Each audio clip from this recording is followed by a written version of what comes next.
my God. Is that the Faces of the Future? Welcome to an all-new episode of the Faces of the Future podcast. It's your boy, Mills. It's your boy, man. So, Moose, what's good? What's good? What's good? We got a full house in here today. Right. You know what I'm saying? How you feeling about that, Moose? I feel good. These niggas, I know why these niggas came. You know exactly why. Every single time. You know exactly why these niggas came. They here today. Text messages. And They see the messages. I'm here. Yeah. They see the text messages this morning. They see the shit that happened the past 2 weeks. They said, nah, I got to watch this shit in person today. Facts. They said I come live and direct. You know what I'm saying? Nah, facts. Yeah, facts. We got Rocket in the building. How you doing? I'm here, man. That boy got the lumberjack shirt wide open. He about to go chop some wood. But nah, man, I'm here. You know, like I said, I always trying to stay out the matrix, bro. That's good. That's good. You got a good energy around you today. You got good energy around you today. You a little more chill. You got a little cheesy. He ain't got no choice. Yeah. You would think this is his crib right now. Right. He got the feet up, shirt off, everything. He's As chilling. always, bro. Yeah. Always kicking in and cooling. Yeah, I feel it. That's funny. We got Shroney in the building. How you doing? I'm doing good, man. I've been under the radar for a minute. We could tell you got the fresh probate. You got the fresh probate. Yo, Where's the sweet? I had to. Talking about- A 10 Hut head ass. Major pain. Major pain. Do that. Do that. That boy already cadet head ass. Nah, Spit for my real, Greek, man. nigga. He said spit my He Greek. said, no, that I will not do. He I said- am not pledging. He said I'm Hell not no. pledging. I'm dead. I'm man. I dead. can't do that. But yeah, overall, man, I'm just, trying to get my life right, trying to just, restart, get everything right for what's to come. Facts. That's where I'm going. We got Kendall and Julian in here today. You know what I'm saying? Longtime friends of the show. They in the building today. You feel me?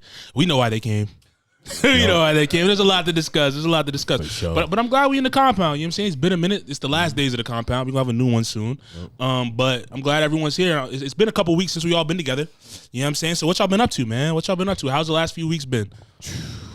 Man, the last few weeks it's been stressful, but it's also like very great to know that like I'm going in a direction that I want to go into. Right. So like basically what I've been going through right now is the police process. So Okay. like right now I applied for Philadelphia as well as the Metropolitan, which they call DC. Basically, that's what that is. Right. So like I've been back and forth from Philly to DC, talking to officers, background investigators, doing training. You know what I'm saying? Which is kind of wild how like different departments do things differently. So like with Philly, it's to me, I felt like it was a lot easier. It was just like a reading comprehension test. It was just like something that a 7th to 8th grader could possibly do. Really? You feel me? Like real talk. But then you had like the agility test and like the physical aspect of it, which was like push-ups, sit-ups, doing a 300 run, doing a mile and a half, which was like a breeze. And it's kind of crazy that some people out there really can't. They were struggling? Struggling. I mean, like the first thing that we had to do was sit-ups, and that literally cut the whole class down in half. Yeah, I was just like, that's crazy. You know what I'm saying? And it's just like for me, it's based off like an age limit and whatnot. And like for me, I had to do 28 sit-ups. So I'm like 28 in a minute. That's the pass, bro. That's kind of ass, bro. For 30 and up, it was 28, bro. Just 28 sit-ups. That's not a very high criteria. For push-ups, I had to do 15.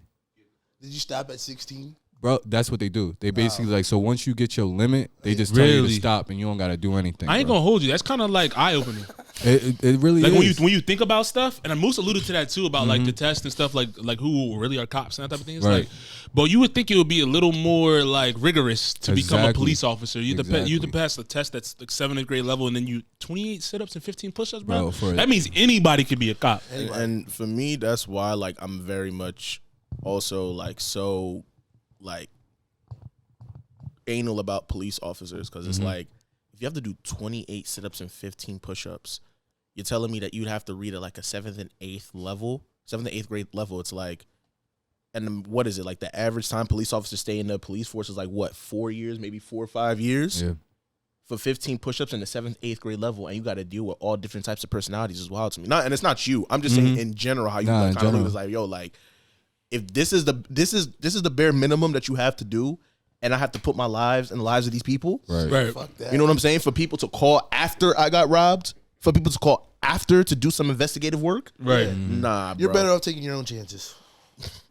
You aren't wrong. Really are. You know what I said years ago? Vigilante justice. But niggas thought it was crazy when I said that shit, Yo, how do you feel about like, the law justice and versus like, like the people justice? I mean, I feel like the people justice makes a bigger impact. Like if you do fuck with it? I'm saying if you do, cause I seen this video, right? That surfaced on the internet. I think it was like in Mexico. Yeah. This woman and her husband kidnapped their neighbor's daughter, and like the police didn't do anything about it. Yeah. And the daughter was found up dead, and obviously like the next day or whatever, they put up like a ransom, $250,000, or we're gonna do X, Y, and Z. And the daughter was found like dead, like in, I think it was like a garbage bin or something of that nature. Okay. And like they didn't do, like I guess the police force, they didn't really do nothing for it, but the people, they drugged the woman out the house and pretty much beat her to a pulp, Right, bro. the community. In front of everybody, bro. Like in front of everybody. Yeah, And then they she wound up, butchered she wound up passing away. Like Damn. in terms of that. So it's like, but I think like that type of thing in like those areas, like when you see it, if you see like, oh, this is what happens if I do something like that, you're more than likely not gonna. You're gonna think twice. You're gonna think twice as opposed to like, yeah, I'm gonna get arrested and there might be a chance that I go to jail. I might get in trouble. I could get past. I could just get probation, that type of thing. Right. But yeah, I mean, I think vigilante justice, like if it done the right way, has a bigger. How is it done the right way?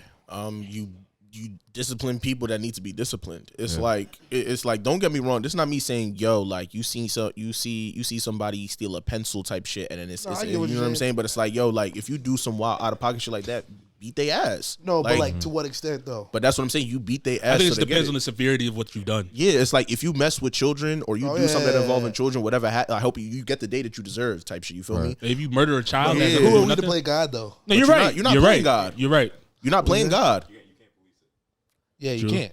You're not playing God. You playing what should happen, because you playing God. Playing God, taking somebody's life. No, because you playing God in an indirect way is you also showing some type of grace that God has given you, and in that particular situation, that grace is not 100% guaranteed. Wasn't the person that killed the child? Weren't they playing God? No. No, I'm just asking. Weren't they the person that killed the child? They weren't playing God. No, yeah, because they did. They threw him in the trash can, bro. So obviously, they knew they were going to kill the person, and then they're going to try to get rid of the body. What I'm saying, but this is what I mean when I say that you playing God. Like the ability to play. If you're playing God, for example, right? Yeah. Like you kind of have to understand. It's like you're looking at it from the extreme of I'm giving and taking away life, right? Okay. Cool. But what you're also missing is that ability to show that grace. In this particular situation, there is no grace on either side. And what I'm saying is that for you to play God, in theory, is for you to show the ability to have some type of grace for somebody indirectly in one way, shape, or another, no matter what the situation is. Because for you to play God would be for you to also have that absolute moral compass. In this situation, there is no moral compass. You killed a kid. But aren't you still trying to push that moral compass and show grace at the end of the day? No, you're not, because you murdered a kid. I get what you're saying, but it's still debatable. I get what you say. I get what you're saying.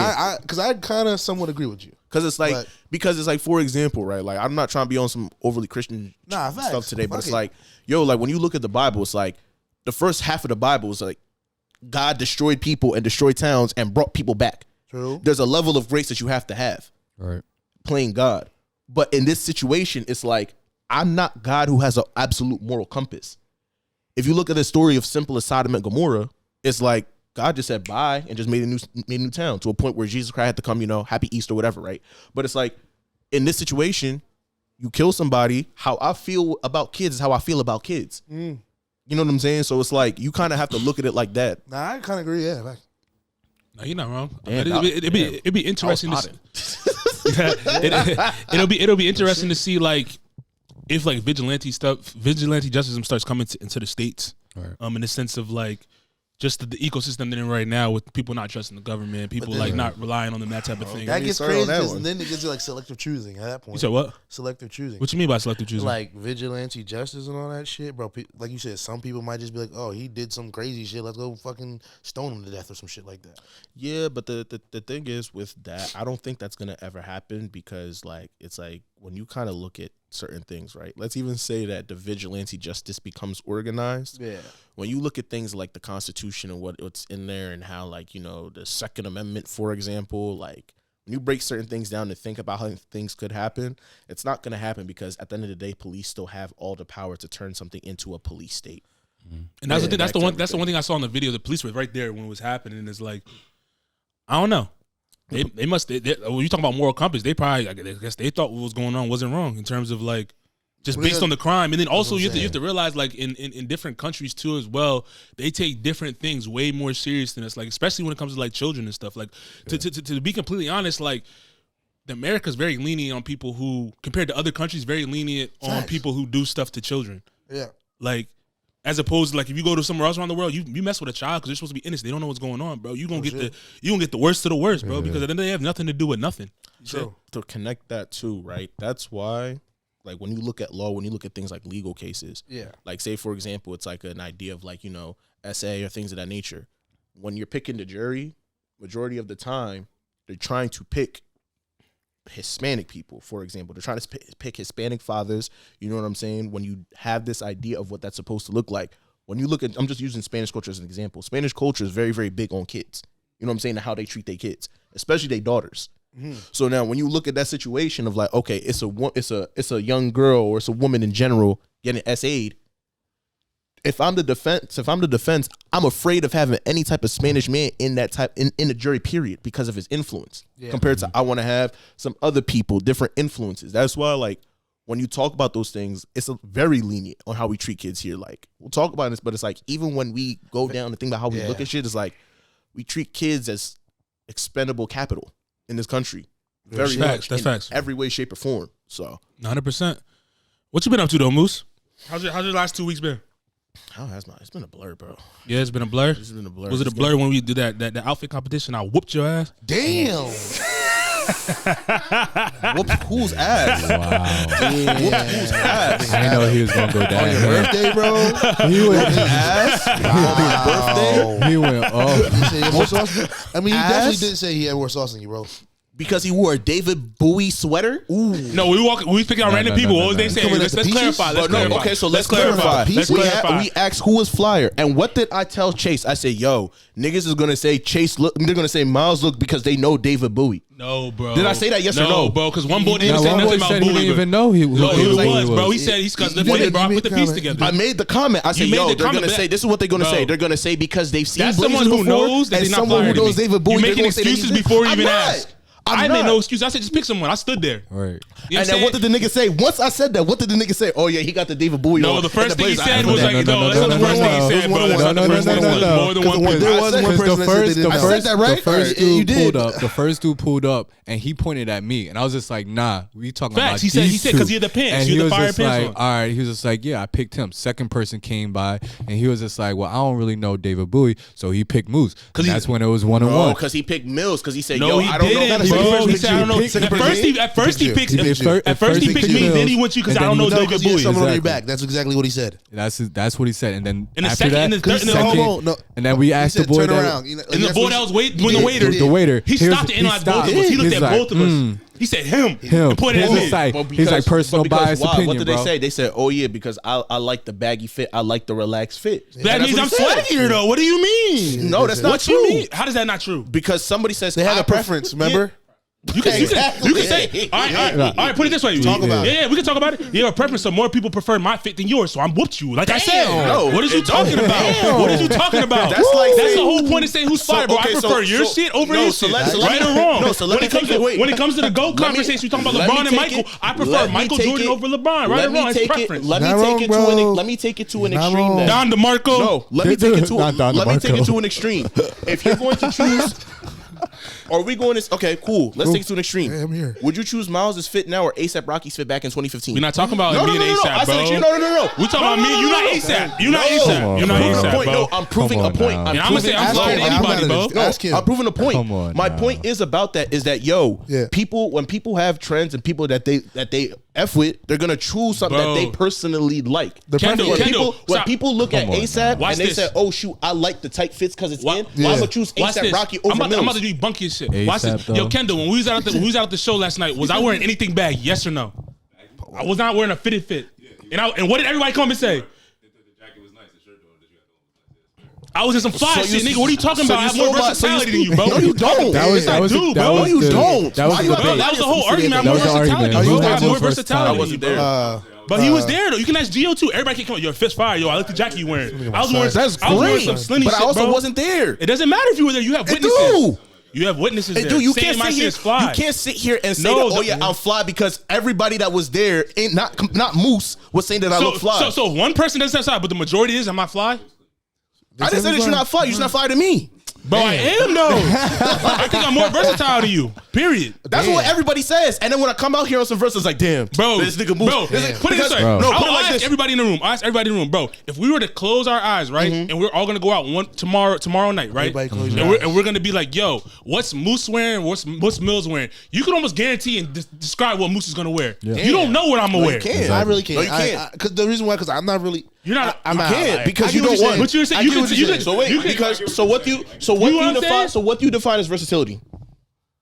With me? You talking to me on the pod? He not out of mic. In general, what do you define as versatility? Bro, you can pull off a variety of different fits. You're not just in one You style. can wear skinny jeans. You can wear baggy. You can dress up and wear a suit and tie. Like short game? Okay, so short game. So put it like this. My short game. What am I wearing now? Sweatpants. Fire shit. The first thing he said to me, yo, your shorts is fire. That was the very first time I will ever admit that you had some fire shorts on. Because I haven't pulled my shorts out yet. It's not summertime yet. Summertime now, we're gonna see who had it. But I didn't pull out shorts. So exactly. It's 50 degrees outside, my nigga. But it doesn't matter. I'm an African missing man. the point. I'm an African man. You see, you're talking about that. We're sitting in the crib. We're sitting in the crib. That wasn't even the point I made, though. The point is that I believe I'm more versatile when it comes to style because I wear a variety of different things. Do you wear? Let me finish. A lot of the times that you wear, a lot of your shit is tailored, bro, to fit super fitted on you, bro. Whether it's your crew neck that you're wearing right now, the skinny jeans that you're wearing right now. I just bought this shit off the rack. Would y'all consider that fitted, right or wrong? It's off the rack.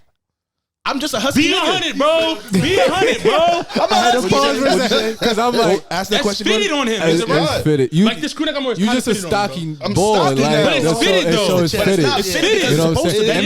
It may be a little loose. It may not be like snug. You don't wear oversized shit, bro. It may not be like snug. It's not. Bro, when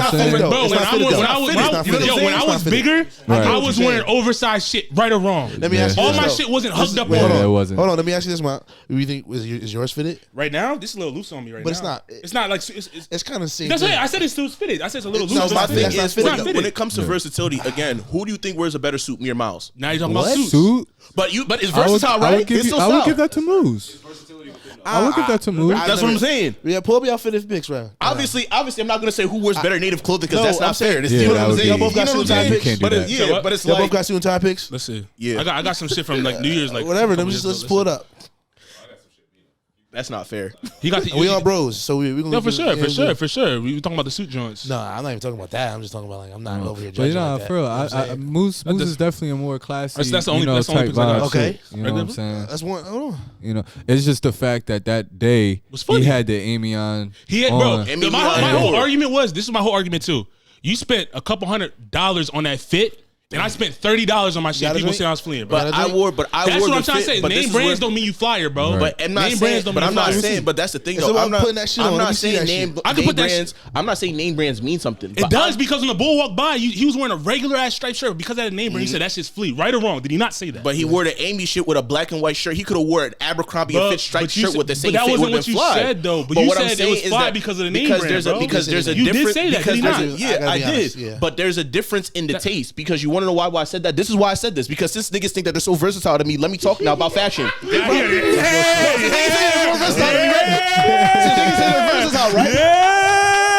Ami Paris, you can call you know who right now. She'll tell you. Ami Paris is known for oversized stuff. They either have the oversized stuff or they have stuff that's fitted. You're not wrong. So what I'm saying is that at the time he wore something that was stylish because of how they make their stuff, not because of the fact I said his name brand. Specifically, the name brand is known to either wear oversized stuff or fitted clothing. It's not because of the fact it's just tight and it has a brand.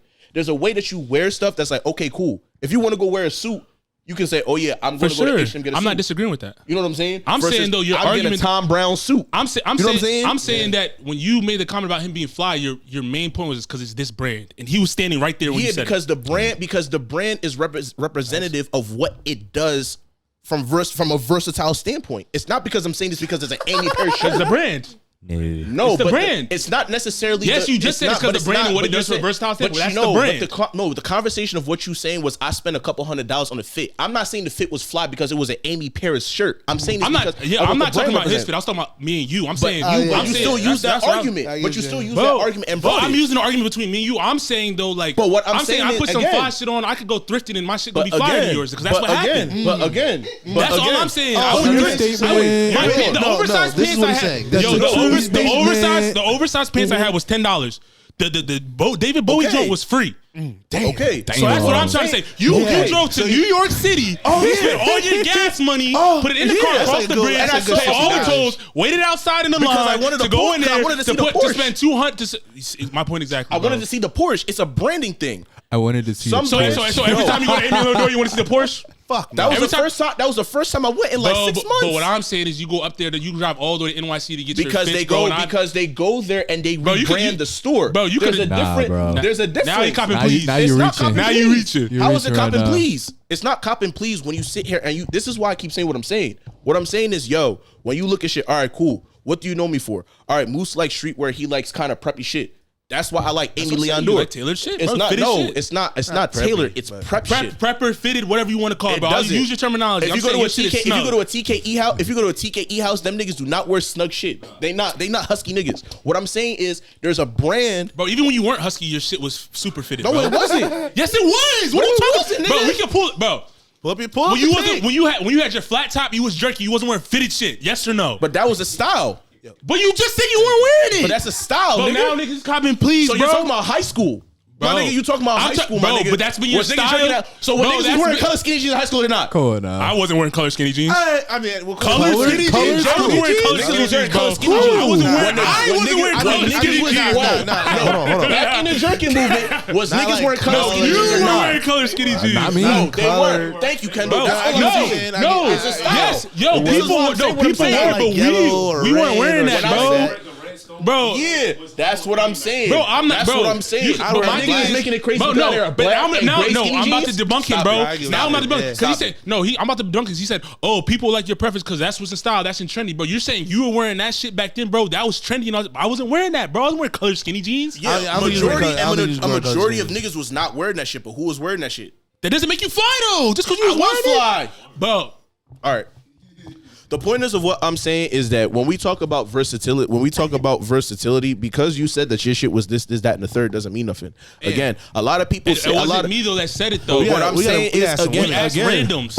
It's the same thing. If you say, all right, cool, that's why I brought up the ASAP Rocky argument. The ASAP Rocky argument is that ASAP Rocky could wear tight shit, he could wear baggy shit, he could wear whatever. Niggas gonna say he's fly because of the shit is going to look a certain way. Because it's the nigga who puts it on, bro. Right or wrong. It's about the nigga who wears this shit. No, but what I'm saying is I can wear anything. That's what I'm trying to say. What I'm saying is, even if ASAP Rocky would wear my fit right now, niggas who have a preference of wearing baggy clothes are gonna say Miles is flyer than ASAP. Not necessarily, bro. Yes, they would. What if he puts the fit on? Yes, they would. It's about the person, But what if he rocks the fit better? It's about the person. Yeah. If you go, probably did right ASAP. That's what I'm trying to say. It's about the person. Substitute ASAP Rocky for Ian Connor. Ian Connor wears baggy shit.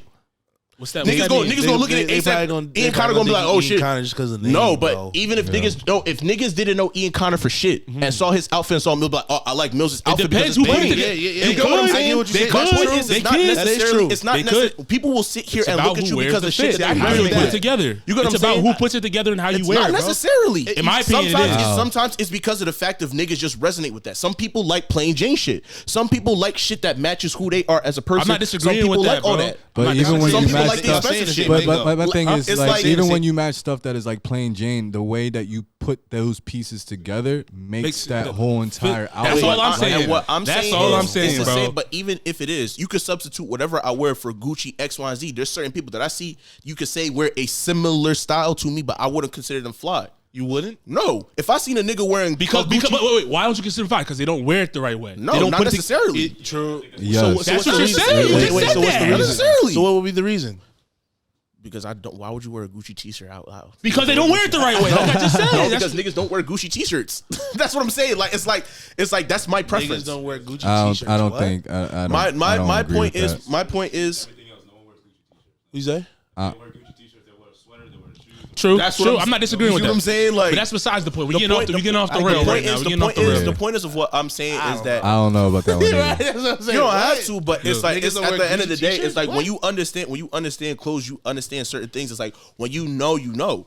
It's like I'm not What gonna you say mean you know, bro. when you know. that, bro. If you let, You don't have to understand. You don't have to understand clothes If to you say wear- someone's no. fly or not, bro. yes, you do. No, you don't. Yes, bro. okay.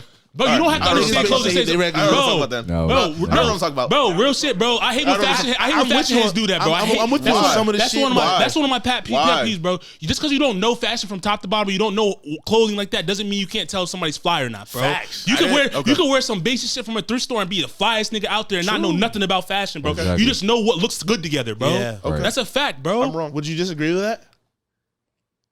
Yeah. Like, are you being that ass? He being so serious So right serious, now. bro. Bro, there's a lot of Eric niggas that Troll. don't know nothing about fashion that No, can dress because, well, bro. because my point is that like fly. This is why I keep saying it's like fly is relative. It's like, and that's why I keep saying this. It's like disagree with that. versatility is relative. It's like, and that's what I keep saying. What I'm saying, it's like we're having a conversation about, okay, yeah, you drove to New York to do this, but again, it's not because of the fact of I can't wear baggy clothes better than Mills because I can. It's about the fact of I can, He keeps representing baggy clothes. I didn't say nothing. I can wear whatever. I just prefer wearing this because it's something that I like. It's not because of the fact of I can't do something. Put it this Is way. Are you because, confident? Like, what it's I'm 100% confident, but it's what I like. It's not. Is it? Because what they represent. To an extent, for Amy Leondor, yeah, because of the brand of what it represents. But what I'm saying is that don't mean that I can't go get a pair of sweatpants or go get some and put on some fly shit. Yeah, you just because I get what you're saying. But no one disagrees with that part. I wear what I He's a like little- because but I like to wear it, not but I because never I can't wear anything But else. that's the whole point of the That's anybody, conversation, though. bro. I get what No, you're saying. I'm not disagreeing with that point. That's not the point. But what I'm saying is, you think that I wear tight clothes all the time and I can't do something else. I No, can I pull say whatever off I no. I want. didn't say. See, you're missing the point. I never say you couldn't do X, Y, Z. I say you don't do it. There's a difference, bro. I said you don't do it, and you just agreed and said I don't do that. So what are you trying to say? Damn, that's all I'm saying. Is like I never said you never. Yeah, I sip said your water, but bro. then- on that no, one. that's all I'm saying. No, That's the because whole the- argument. I said but I'm then more versatile again- because but you then- don't do that, But bro. then again, that means your argument is null and void. Because No, it's not. Yes, it is, because just because I don't do something don't mean I can't. But That don't my mean that thing you're is, more no one- versatile to me. Bro, but just because you now- wear baggy clothes don't mean that you Bro, can you come keep up. saying wearing baggy clothes, bro. I'm not even talking about that. Even I'm talking if you about throw you shit together. Even if you throw shit together, bro, it you don't matter. Bro, you It verbatim. don't matter, You bro. verbatim. I did. See, now you let me talk. No, you because- verbatim. Let him go. I'll let you Let him speak. go. You verbatim just said I don't do X, Y, and Z. So my point in the beginning was the whole argument. I said the same thing, bro. It's not that you can't. It's that you don't do that, bro. You're not versatile. Whether it's by choice or whether you can do it, it's by choice though. Now Because you literally just said I don't do that because I like wearing this. That's all my argument was. And I never so- said you weren't fly. I never said. I said, bro. I said I pull up more shit to you because I wear more shit to you. But see, bro. this is You the say you're problem. firing him. No, but Yeah, I did. That's what I'm saying. That's but my what I'm reason saying why. is that see, he's adding a caveat because What's the caveat? No, Tell because me what the now- caveat is. That's what I'm trying to figure out. Let him No. go. Because when you sit here and say, okay, you do what you do very well, but I'm flirting, you assume that this person, whether or not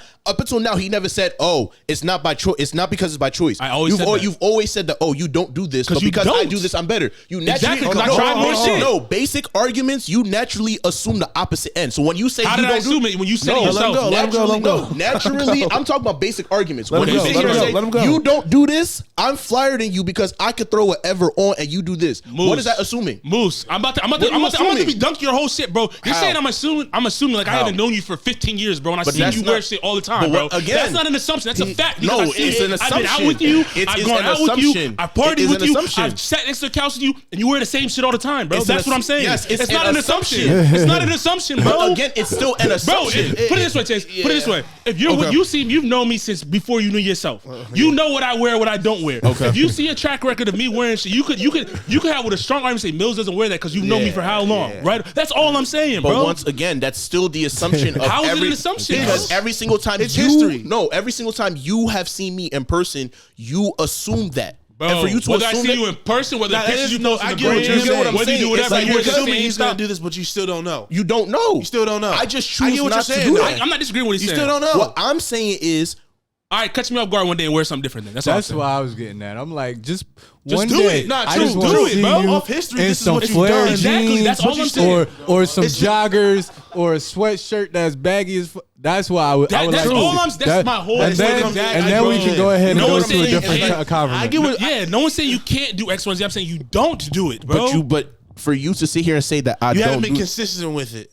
Okay, you can say you haven't been consistent with it. Whatever. That's a better 1 in 1,000. Okay, you're then for you. So then for you to say that, then even you a still hard argument. No, saying he doesn't do. He never does it. Which he might have had more. When I say I never said never. But what I'm saying is, what I'm saying is, even still based off of that whole argument, you still can't assume that you flyer to me. Why can't I? Well, that's all opinion. Why, yes, I can. I can assume I'm the flyest nigga in the room. Why can't I? No. I mean, you can say that as an internal confidence, okay, but you can't. But you can't sit here and come and tell me that I'm not flyer than you because you see me in a certain amount of time period. At any point in time, but any point in time, I could wake up one day and say like, "Yo, like I'm rocking this, and this is how I'm about to move." But you don't do it. You're assuming shit too because you don't do that, bro. I'm not assuming shit. All right, so when have you done it? Tell me. I mean, Wait. He's gonna pull his African fit. He's gonna pull up his name fit. Oh, this is some bag, bro. Cool, bro. I'm talking about when do you do it, bro? When you with us, you don't do that, bro. True. That's a fact. Everybody in this room is 5 heads in here, bro. I'm sorry. Everybody's gonna side with me, bro. So we can't leave with that question.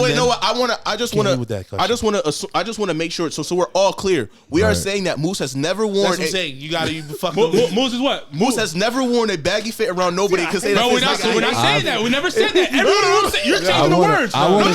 You're changing the words. I never switch it up. You know exactly what I'm going to wear. You said I don't. I want to say I've never seen you in like. Hold on. No. I'm just saying this. Passing the mic. No, before you go to your point. Passing the mic. Julian, have you seen him wear anything other than the shit that he's wearing on camera right now, style-wise? In person with us. Never. Kendall. Never, right? In person with us, has he ever wear anything out of the style that he's wearing right now? All right, so what I am going to say is that at the wedding, he did have a loose fit on. Okay. And it was fly. He had the linens on. I give him the sandals on. Yeah, the sandals on. Okay. But I can say, yeah, sure, if it's a fitting, it's more tailored, but that's his style. But that's the argument I'm making. Exactly. But I do agree that he may not do it all the time, but that does not mean he cannot. And that's what I said. Right. So you're saying never, right? No one said never. You're saying never because a motherfucker debunked your argument. Yeah, and since Kendall just explained that, that's why you're saying never. I was at that wedding, so yeah. So I take my response back. just for that day, though. Just for that day. Other than that, but all I'm saying is I can't recall anything else. That still goes back to the root of my question, bro. You're saying basically he doesn't do it on a consistent basis. Bro, not even a consistent basis. It's rare, bro. Right. It's a rarity. It's not. See, now you're pushing the narrative, bro. I'm not pushing the narrative. It's not. Because you're not with him every day, for one. Bro, I'm speaking on when he's with us, when I see him, when he sits next to me, when we're going out. That's what I just said. Okay. I said, just like I said, when you're with me on the track record, you don't see me every single day, but you have an idea of what my fit, what I wear, that type of stuff, right or wrong. That's all I'm saying. There's assumption about, I assume he's not going to wear that. That could be right, but that's an assumption based on history and what the track record that I see. Hold on. So you would put it past he's probably not. I wouldn't put it past he wouldn't be raggy shit though, bro. Bro, I'm saying 9 times out of 10, 8 times out of 10, if we're going out, I can tell you the style of fit that Moose is going to wear when we go out, bro. Probably not. Damn, I see that. That's just my opinion. You know him more than me. Probably not. As far as being out, you know what I mean? So I don't. Probably not. Based on where we're going, and also, I could tell you this. I could probably predict the style. I'm not saying the exact fit from facts. I could tell you he's gonna wear a crew neck. He's gonna wear some type of jeans that are a little fitted. He's gonna wear a nice sneaker, that type of thing. Probably not. I get it. Just based how he shows up on a regular occasion, bro. That's it. That's all I'm purposing on. I'm not saying a nigga's not fly. I'm saying I'm more fly because I'm versatile. That's it. You're saying you're flying him. That's it. As you should. You alpha dog. He's alpha dog. As you should. There's nothing wrong with that. Nope. No, the problem is this nigga said I'm number 3. Damn, that's where the problem comes in. But there's a difference between say 1A, 1B. Put it this way. Cool. Put it this way. But you say number 3? Put it this way. Put it this way. Bro, if you in the Olympics, you get a bronze medal. You still top 3 in the world, right or wrong? You're still on the podium. You're still on the podium. Yeah, that's fine. There's a lot of motherfuckers in the chat that aren't on the podium, bro. That's all I'm saying. But I'm the top dog. Who? In what? That's crazy. Thank you. Wait. He said what context? What? 1 and 2 what? Exclusivity. That's cool. But well, that's because of the relationships you have. We talking about fly shit. We talking about fly shit. Fuck that. I don't give about the exclusivity shit, bro. If you put that shit on, bro, who look better, this or this? But that's what I'm saying. Nobody asked you where is this though. But that's the thing. Even when it's like for example, right? No, it's like for this, right? I'm gonna make a point too. For example, right? When you talk about New York niggas. New York niggas wear a lot of shit that's different. Well, at least the niggas that I know, at least, right? It's like New York niggas wear shit that's it don't even gotta be money, right? Niggas just wear some shit that's like, where's this from, bro? It's different. It's different shit. You know what I'm saying? But it's not always necessarily the fact like, oh, you just throw shit on and niggas just do whatever. It's like, yo, when you have certain shit on, you just prefer that shit. You know what I'm saying? I get what you're saying. It's like, it's not the fact that when you see niggas even still do different shit, no matter when you see them, they still fly. It's like, you can't sit here and tell me. The caveat is you said niggas do different shit, which you don't do. I do. Damn. I do. That's the thing. This nigga's crazy, bro. What the fuck? You just said you don't because you're comfortable in what you do, bro. You just said that. I like wearing. took your words, I'm just repeating when them. I'm out with my friends. I like wearing certain things. I can do Exactly. I can do different shit. But I'm not saying But you I can't, have. bro. Listen to the words But I and have. what the words I'm using. I But never at said that you same can't. time- I said you don't do. his- With There's a y'all. difference. Yeah, damn. And that's all we can go off of is with us because that's the only one we see. So when I'm outside, you see me at Spades. If I wear on a full Nike trackie, niggas gonna be like, oh shit, niggas wearing baggy clothes now. Bro, Because I'm wearing baggy Because shit. even your tracksuits be is tight. tight. That's what I'm talking about. Like you didn't Bro. come on a pie with like some gray tape sweatpants with the pink. Like, I'm what just you Aki, mean? That's bro. I'm just different. Aki. It's like, nah, bro. That's If you Aki, you different. still get a bigger size. That's different. But put it this way. Be real. Y'all see what I wear, right? You see what he wears because it's basic. If we flipped outfits, who will be more fine than shit the other person wears? Let's be real. Flipped outfit? Now you're talking We crazy. flipped outfit? Skinny shit, bro. I don't see you with the skinny shit, bro. I ain't gonna lie to you. What I wear yesterday or the other show. It was skinny jeans. I don't know what it What was everybody saying? Like I said, So be honest with yourself. can you picture him in the shit I be wearing? I could, bro. Like the baggy. I can't That was your picture him. opinion. In There's no right a- answer. No, I really don't remember. Like, just Want me to? I'll show you the shit I wear. I'll show you the shit I wear. Let me see the fit. God I'm gonna show you the fits, I bro. can't see Moose in a buoy. In a David in a David Bowie David sweater. Fuck the buoy shit. Fuck the buoy shit. I wouldn't wear that. Forget the buoy shit. I wouldn't wear bro. that. Fuck But the you buoy know, shit, but if bro. I were to be like, all right, cool, like I want to wear some shoe shirt, I want to wear some I can. It's I not gotta about see the fit, bro. You It's got not the it's fit? not about it's like You see Moose wearing this? Be real. No, what the fuck? I mean, why not though, bro? I'm not saying why not. I said, do you see? It's not about why not. No, Anybody- what was the? I gotta see. No, Miles. That's Miles. not Moose's style. What? That's What? all I'm saying. But You no, have your opinions. No, No right or no, wrong I'm answer. asking you this. I gotta see the now I skinny want to shit. see now I gotta see the fit. Okay, I got you. Yeah, That is not Moose. y'all hating. Let me see the fit. Not Moose. Let's hating a little bit. Let's hating a little. Let me bit. see the No, fit it's now. not about hating. It's not about bro. It's just about people saying whether you can see not Moose Moose. wearing. I it. mean, I could There's no though, right bro. or wrong. I mean, why It's can't your you? opinion. You're not wrong. Like, You're not. I'm wrong, not even bro. trying to be like. No, that's definitely my style. I just wouldn't wear that color.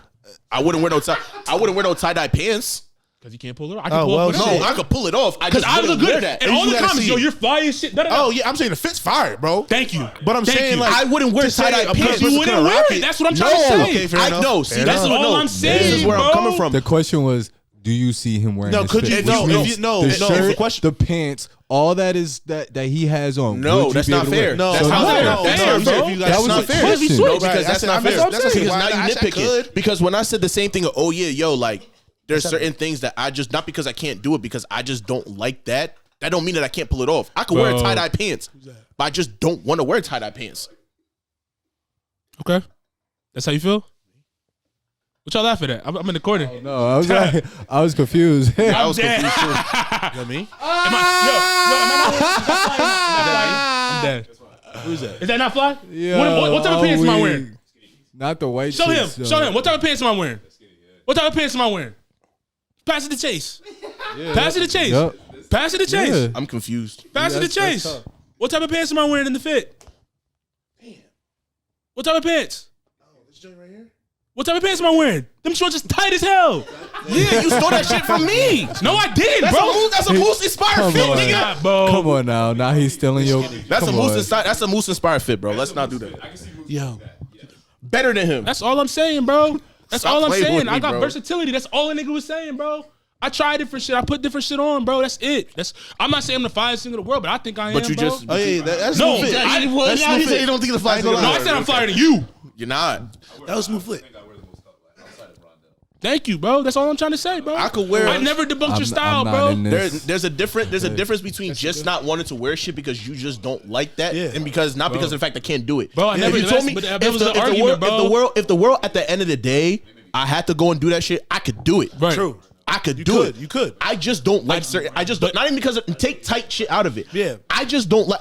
You would never catch me wearing. I don't like tie dye shit. Period. Bro, Not because, you know what I'm saying? it's not the fact if that- you say yo, if those are like khaki jeans Yeah. with the same cut, I could pull that shit off. If it was green, if it was different colors, I Yeah. could do that shit. Yeah. I just don't wear certain things because as a person who likes clothes, it's not it's not because of the fact of the actual cut more than it is the style versus color. Saying everything I said. And this is what everything goes back to the chat. Preference? Don't get me started on that, my nigga. Because you can't wear what Chase got on, Moose. I know that for sure. You can't, you can't wear this? No, you can't wear that. So you've never seen me wear a flannel. A flannel with your shirt out? No, never. I mean, that shit looks sexy. What are you talking about? I could. I have. I gotta see this.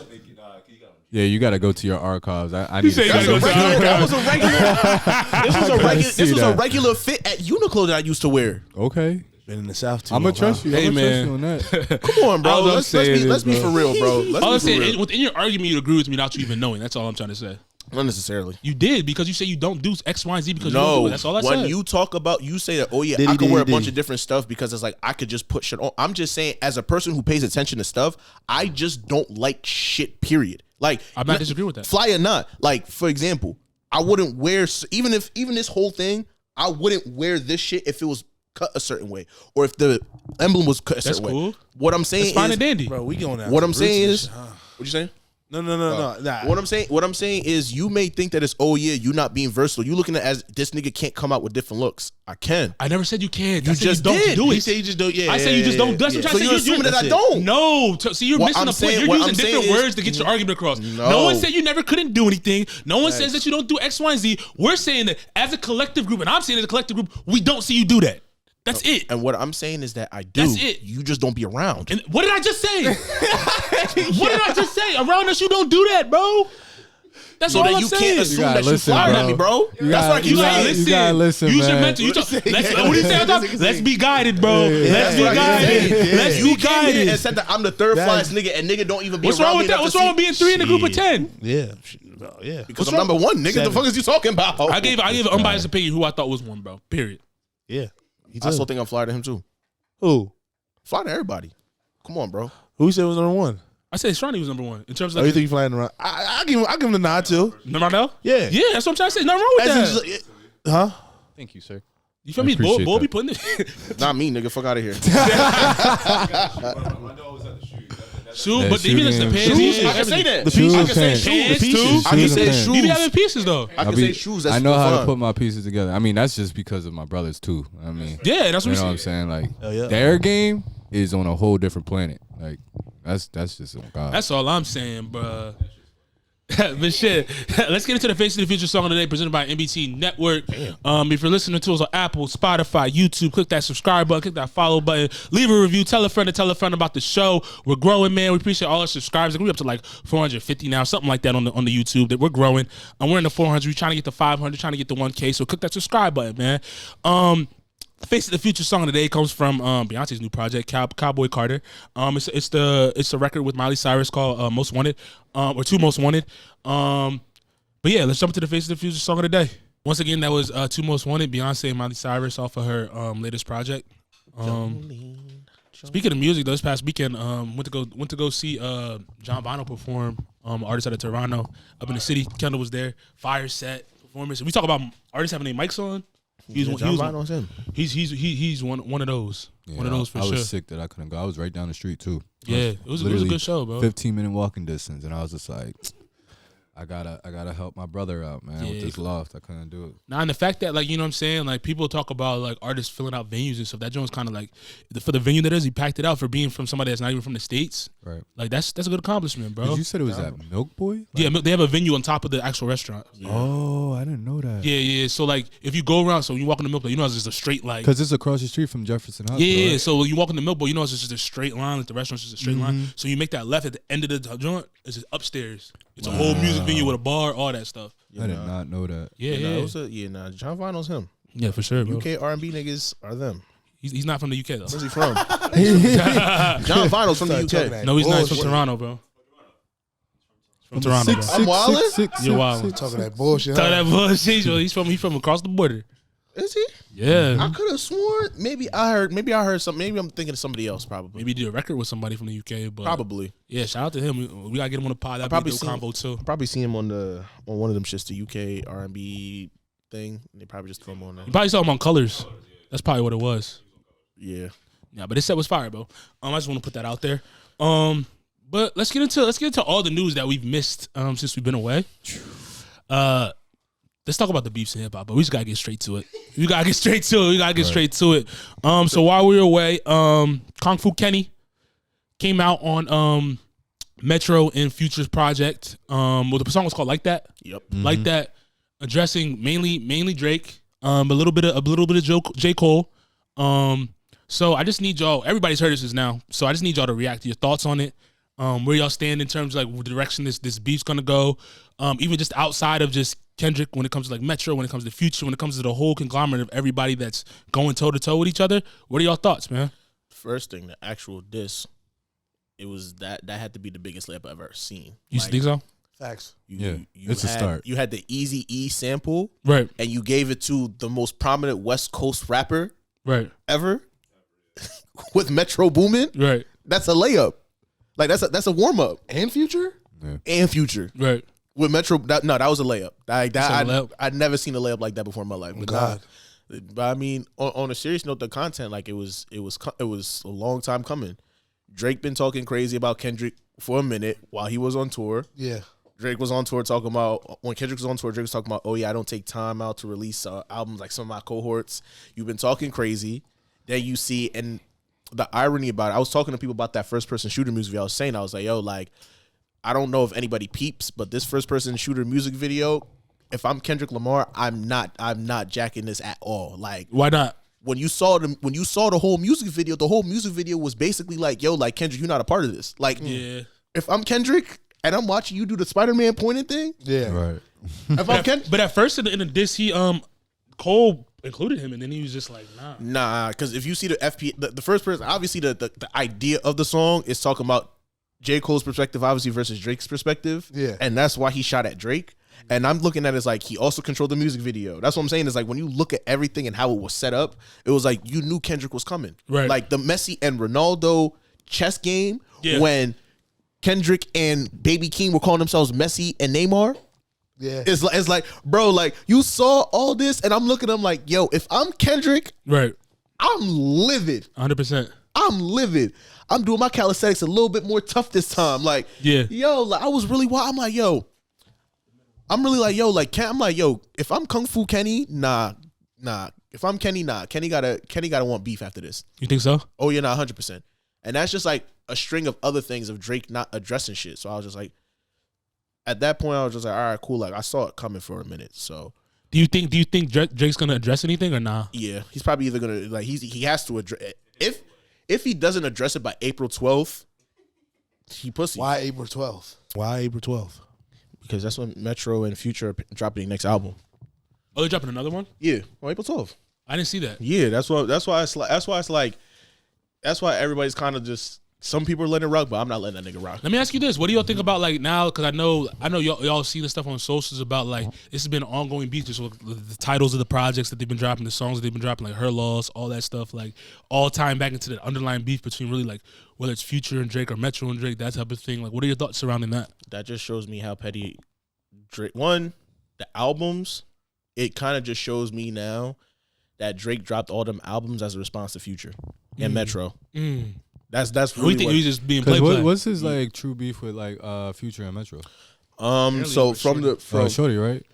Okay. Yeah, but this is the caveat people keep forgetting about that, right? It's like, had this just been a Shorty, everybody would have let it rock. But it's like what people keep forgetting about the Metro and Drake beef is Metro's mom died. Like she got murdered. Right. Everybody's seen that, right? In the midst of that happening, he was like, yo, I'm about to make all this music. You know what I'm saying? Like, you know how niggas be working through. So you drop the heroes and villains. You have the Spider-Man drink. You have all that shit going on. In addition to that now, while he was making heroes and villains, the song Trance, him and Travis Scott, right. Drake had a verse on that. Metro didn't want him on that verse because he was like, there's not enough space for you on the album because it's a Drake feature. Right. Drake obviously got mad about that, leaked the song on TikTok. Oh. That's why when you go on TikTok at the time, like you heard the Drake verse and he was like, where is this John coming from? It's like, oh, why wasn't this on the album? So it's like now they talked about that on the Breakfast Club, all that. In the midst of that, and I'm assuming Drake was messing with somebody's girl. I'm assuming it's Metro's girl. And my thing is that like, it's one thing if it's like you just messing with a shorty just off a song, but it's like The man is grieving, and you decide to go and have sex with his girl. And I'm assuming you was probably dirty macking and talking crazy about everybody. He said he's the petty king. You know what I'm saying? Like, but is that his man's anyways? Yeah. Apparently. Oh shit. I mean, they did multiple projects together. Like Drake, and that's just working. That's work. I know. I'm just. But a lot of times, work does come with like relationships, as far as building like a bond too. You know what I'm saying? Like, so it is a little like weird for you to do something. No, like I agree. Or even when it comes to just like if you look at take it out of like the Future Metro thing, like Ross stopped fucking with him apparently, like fucking then Future Future him obviously had some type of relationship, right? But the thing is, like, even with him and Ross, like Drake invited Ross's ex-girlfriend to the show. At that point, not they playing a bigger game at hand though. That's a chess move. It's like it's a chess move. What I'm saying, and Ye said that in interviews. He literally said that when you watch the Drink Champs room. He said Drake won't just shoot at you directly when it comes to like dissing and stuff like that. He's gonna pick you apart, then come at you. Like in terms of like do little nitpickies. Like he'll DM your girl, do X, Y, and Z, and then he'll hit you with a subliminal verse, and then shoot you right in like that type of thing. That's a cold blooded. But my thing is this. How's that not cold blooded? But where's the line in the beef though? It's hip hop though. At the end of the day, we always talk about hip hop's hip hop, but it's like, why are we now saying, oh, he can't do X, Y, and Z when it comes to this type of battle? Because the problem with this whole thing with Drake, in my opinion, is that Drake is doing this with dudes that gave him the street cred to even do what he doing right now. He's trying to take over now. Like, it's like you can't talk about the cult. Like, Drake wasn't, what people forget, even all the Aubrey sexuals, I'm gonna call them what they are. The Aubrey sexuals seem to forget that Drake was not a street dude. No, we get that, but I'm saying, is he not the culture now? No, he's not. He's not. He is. Is he the culture? No, he's like, not. He's part of he's a visitor of the culture. He's a visitor. He's a visitor. American hip hop culture you're talking about. Yes, he's a visitor of American hip hop culture. You teamed up with one of the hottest regions in the South to now make some of the biggest hits. And then now you go back and you snake the same people that put you on. And you know what kind of like go ahead. Go ahead. What I was gonna say is like when it comes to that, like I seen a lot of people saying like, oh, like Future needed Drake, and I'm just like, nah, bro, y'all got it twisted. Like when that first collab project came out, like that propelled Drake into the different stardom when it came to the streets. Like Future didn't need a Drake. I'm not saying he didn't need it, but at that time, like he didn't necessarily need it. Like when it comes to pop star status, okay, maybe. But when it came to hip hop, I disagree. Not really. In terms of like crossover, Wait. I don't think Future at that time. He didn't need Drake. I don't say he didn't. I'm not saying in terms of hip hop he needed Drake. I'm saying in terms of like. You agree, right? I don't think Future. I don't think he needed Drake. I agree with you. Future, because think like let's put this in perspective. Right? No, I'm saying though, like if y'all let me get my point. I know, right? What I'm saying is like I disagree with the people saying that Future needed Drake. I'm saying the only way they could potentially say that is if you're trying to propel him numbers wise or into like that pop star status where he's like, oh, his numbers are going OD. But other than that, if we're talking hip hop, we're talking music in general. It's like, nah, bro. Future's already solidified. He already went on his run before that project, the collab project went out. So I'm just like, I don't really agree with that. And even to add on to that, my bad for stepping on your point, it's like you also have to really put that in perspective. Like Future had a song with Rihanna that was going. Right. Future already was dropping all when Future levitated and became Pluto was when he dropped the 56 Nights Monster, all them joints consecutively. Like that's what Hendrix joint after. Yeah. And then he sit here dropped a double album 2 weeks in a row. Like the thing is that what I'm not really appreciating about the Drake conversation when people have this conversation about is like, this is where the conversation about the culture and even the big three conversation comes in with me. Like the conversation that we seem to miss is that the only reason why this big three conversation comes in my opinion, is only because those big three are the big three artists that can appeal to white people. That's it. Because when you look at the conversation with Drake, part of the reason why Drake became as big as he is, he's a half Jewish man that's in the culture making music that white people can resonate with. When you talk about street stuff, Kendrick was a street rapper. Facts. J. Cole, to an extent, he went to college. He had his own brand, the Dollar and the Dream Tour, X, Y, and Z. When you sit here and you talk about the rest of them, Big Sean, Wale, A$AP Rocky, they all had their own movement. Isn't J. Cole mixed too? Yeah, but I mean, J. Cole also had his own kind of branding. He got the co-sign with Jay-Z and things of that nature. For sure, yeah. So it's like what I'm saying is when it came to Drake, the issue with Drake that people seem to forget is that the only reason why we think about Drake being so big and this big three culture, Drake appeals to white people. And he also did a deal with UMG. That whole time of 2015, 2016 was when the superfan era came in. No, I'm not disagreeing with that, but to say, but like when you talk about the cosign thing, like if we're talking about Cole and Drake in terms of like their trajectory and what they were doing coming up, like Cole really wasn't in the streets either when it came to the co-sign from Jay, but like if you're talking about co-signs, Drake had a co-sign from fucking Wayne and fucking Birdman. So that's what I'm trying to say. Like that part of the argument I don't necessarily understand or agree with. What I'm saying is with the co-sign, I'm not talking about the co-sign from bigger artists. I'm talking about co-sign of people can listen to this music and it's safe, because it's like. When we look at the Big Five, when we look at the Big Sean, the Wale, the J. Cole, the actual people. Big Sean. Wale. No, let's call it. That's not the Big Five, bro. That's not the Big Five. It's not. It is.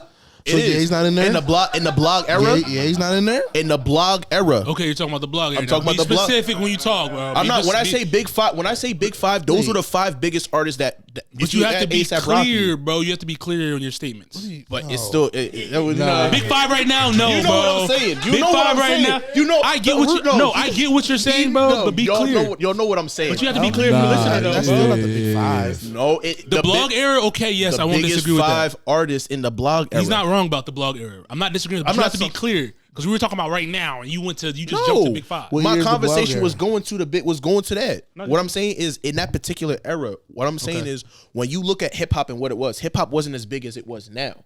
And what I'm saying is that hip hop wasn't as big as it was now at that time, specifically because hip hop was still very, very black consumed.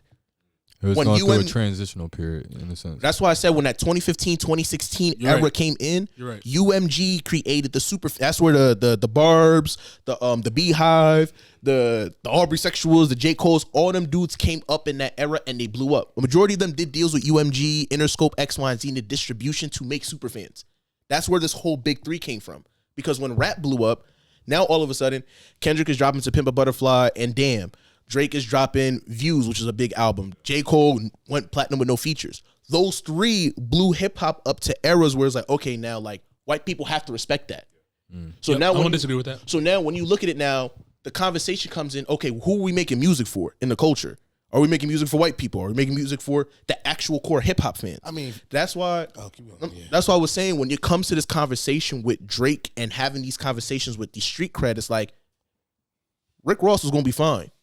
Rick Ross's discography before all this came out, he was stamped. Future stamped. Metro Boomin, all them, they were stamped. You can't now all of a sudden now because now because you charging $350 tickets in stadium arenas, you can't sit here now and tell me that these niggas made Rick Ross's career. If like assuming hardcore racism aside, keeping the culture alive, Rick Ross is okay. Future was okay. The Migos were okay. You know what I'm saying? For sure. So it's like I think that this conversation with Drake is like, in my opinion, obviously because I'm Drake's #1 hater, it's like nah. But it's like nah, you know, it's like nah. Yeah, no, nah, like right it's like 10 million people saw you say you ain't had no class. He'll be all right.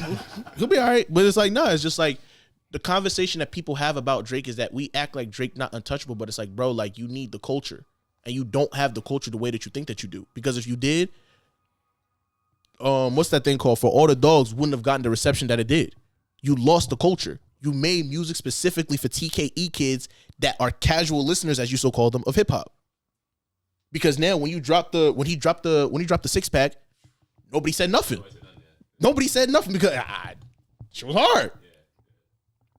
What do you think about Aiden and Charlotte being a diss to Kendrick? Again, you keep playing with the boogeyman.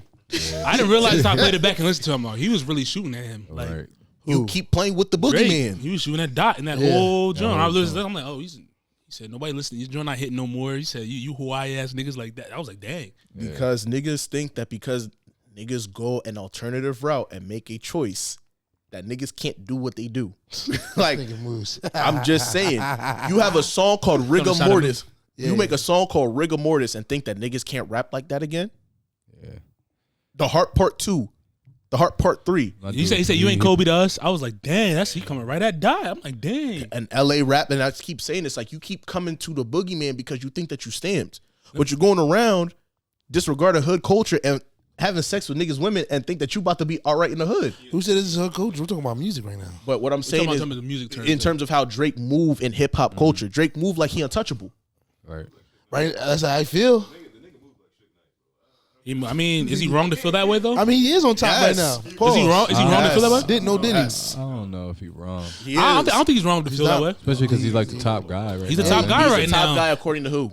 Everybody, bro. Nobody knows. Everybody, This is bro. where the conversation comes in. Bro. Is he the top guy according to white people, or is he the white bro, universal? Universally, bro.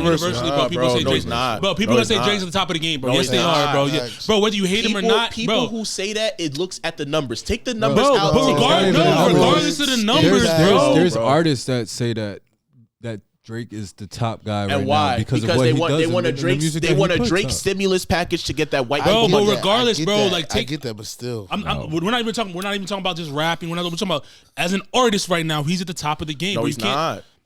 who is? No, he's that? not. So let me ask you this: what's the criteria for being the top artist? For you being the top artist, you have to be able to make in the culture. I'm not talking for white people. I'm talking for the culture. He does make music for the culture, no, he though. don't, Bro, bro. you're not even hearing what I'm saying. That's not what makes you the top artist, bro. For you to be- you're talking the about top you're talking about rapping, bro, and hip hop, bro. I'm talking about to be the top artist. Yeah. The bottom line that makes you a top artist is when someone presses Ticketmaster and goes, are people buying your fucking tickets and going to your show, bro? And did people buy Kendrick's tickets? Bro.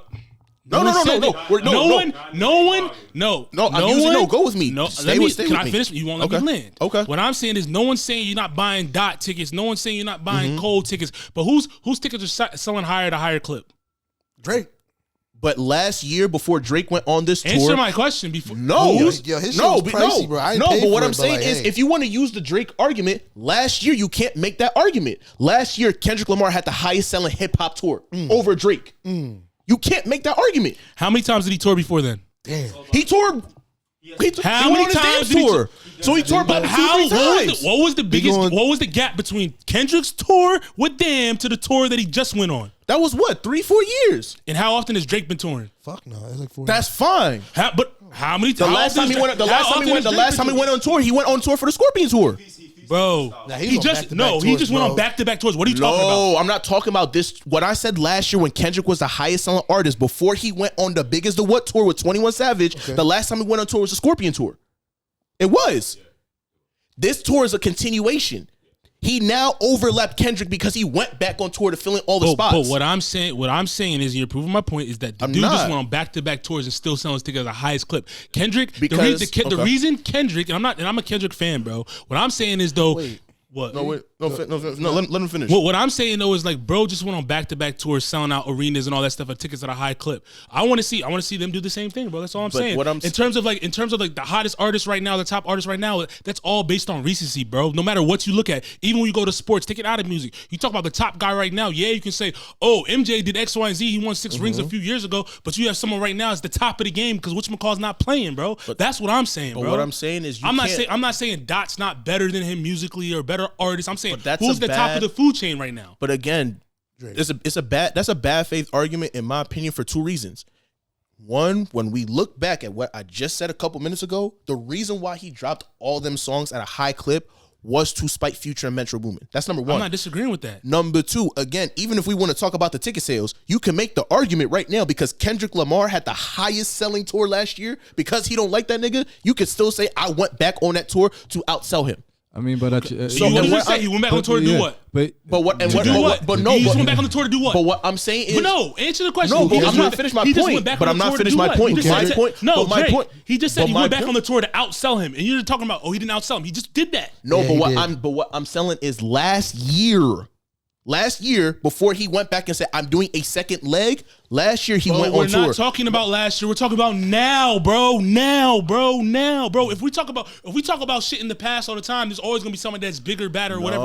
You're not talking about right now. My point. All right, bro. What's more current? You're missing. Continue. That's not the point. We're not talking about what's more current. No, but what I'm saying, your point of what you're trying to say is that Drake is a top bull. He went on back-to-back tours. He's dropping music at a high clip. What I'm also saying is you can't sit here and make the argument about Drake selling tickets at a high clip. In my opinion, if Kendrick just did the same thing that you did in how many years and still outsold you.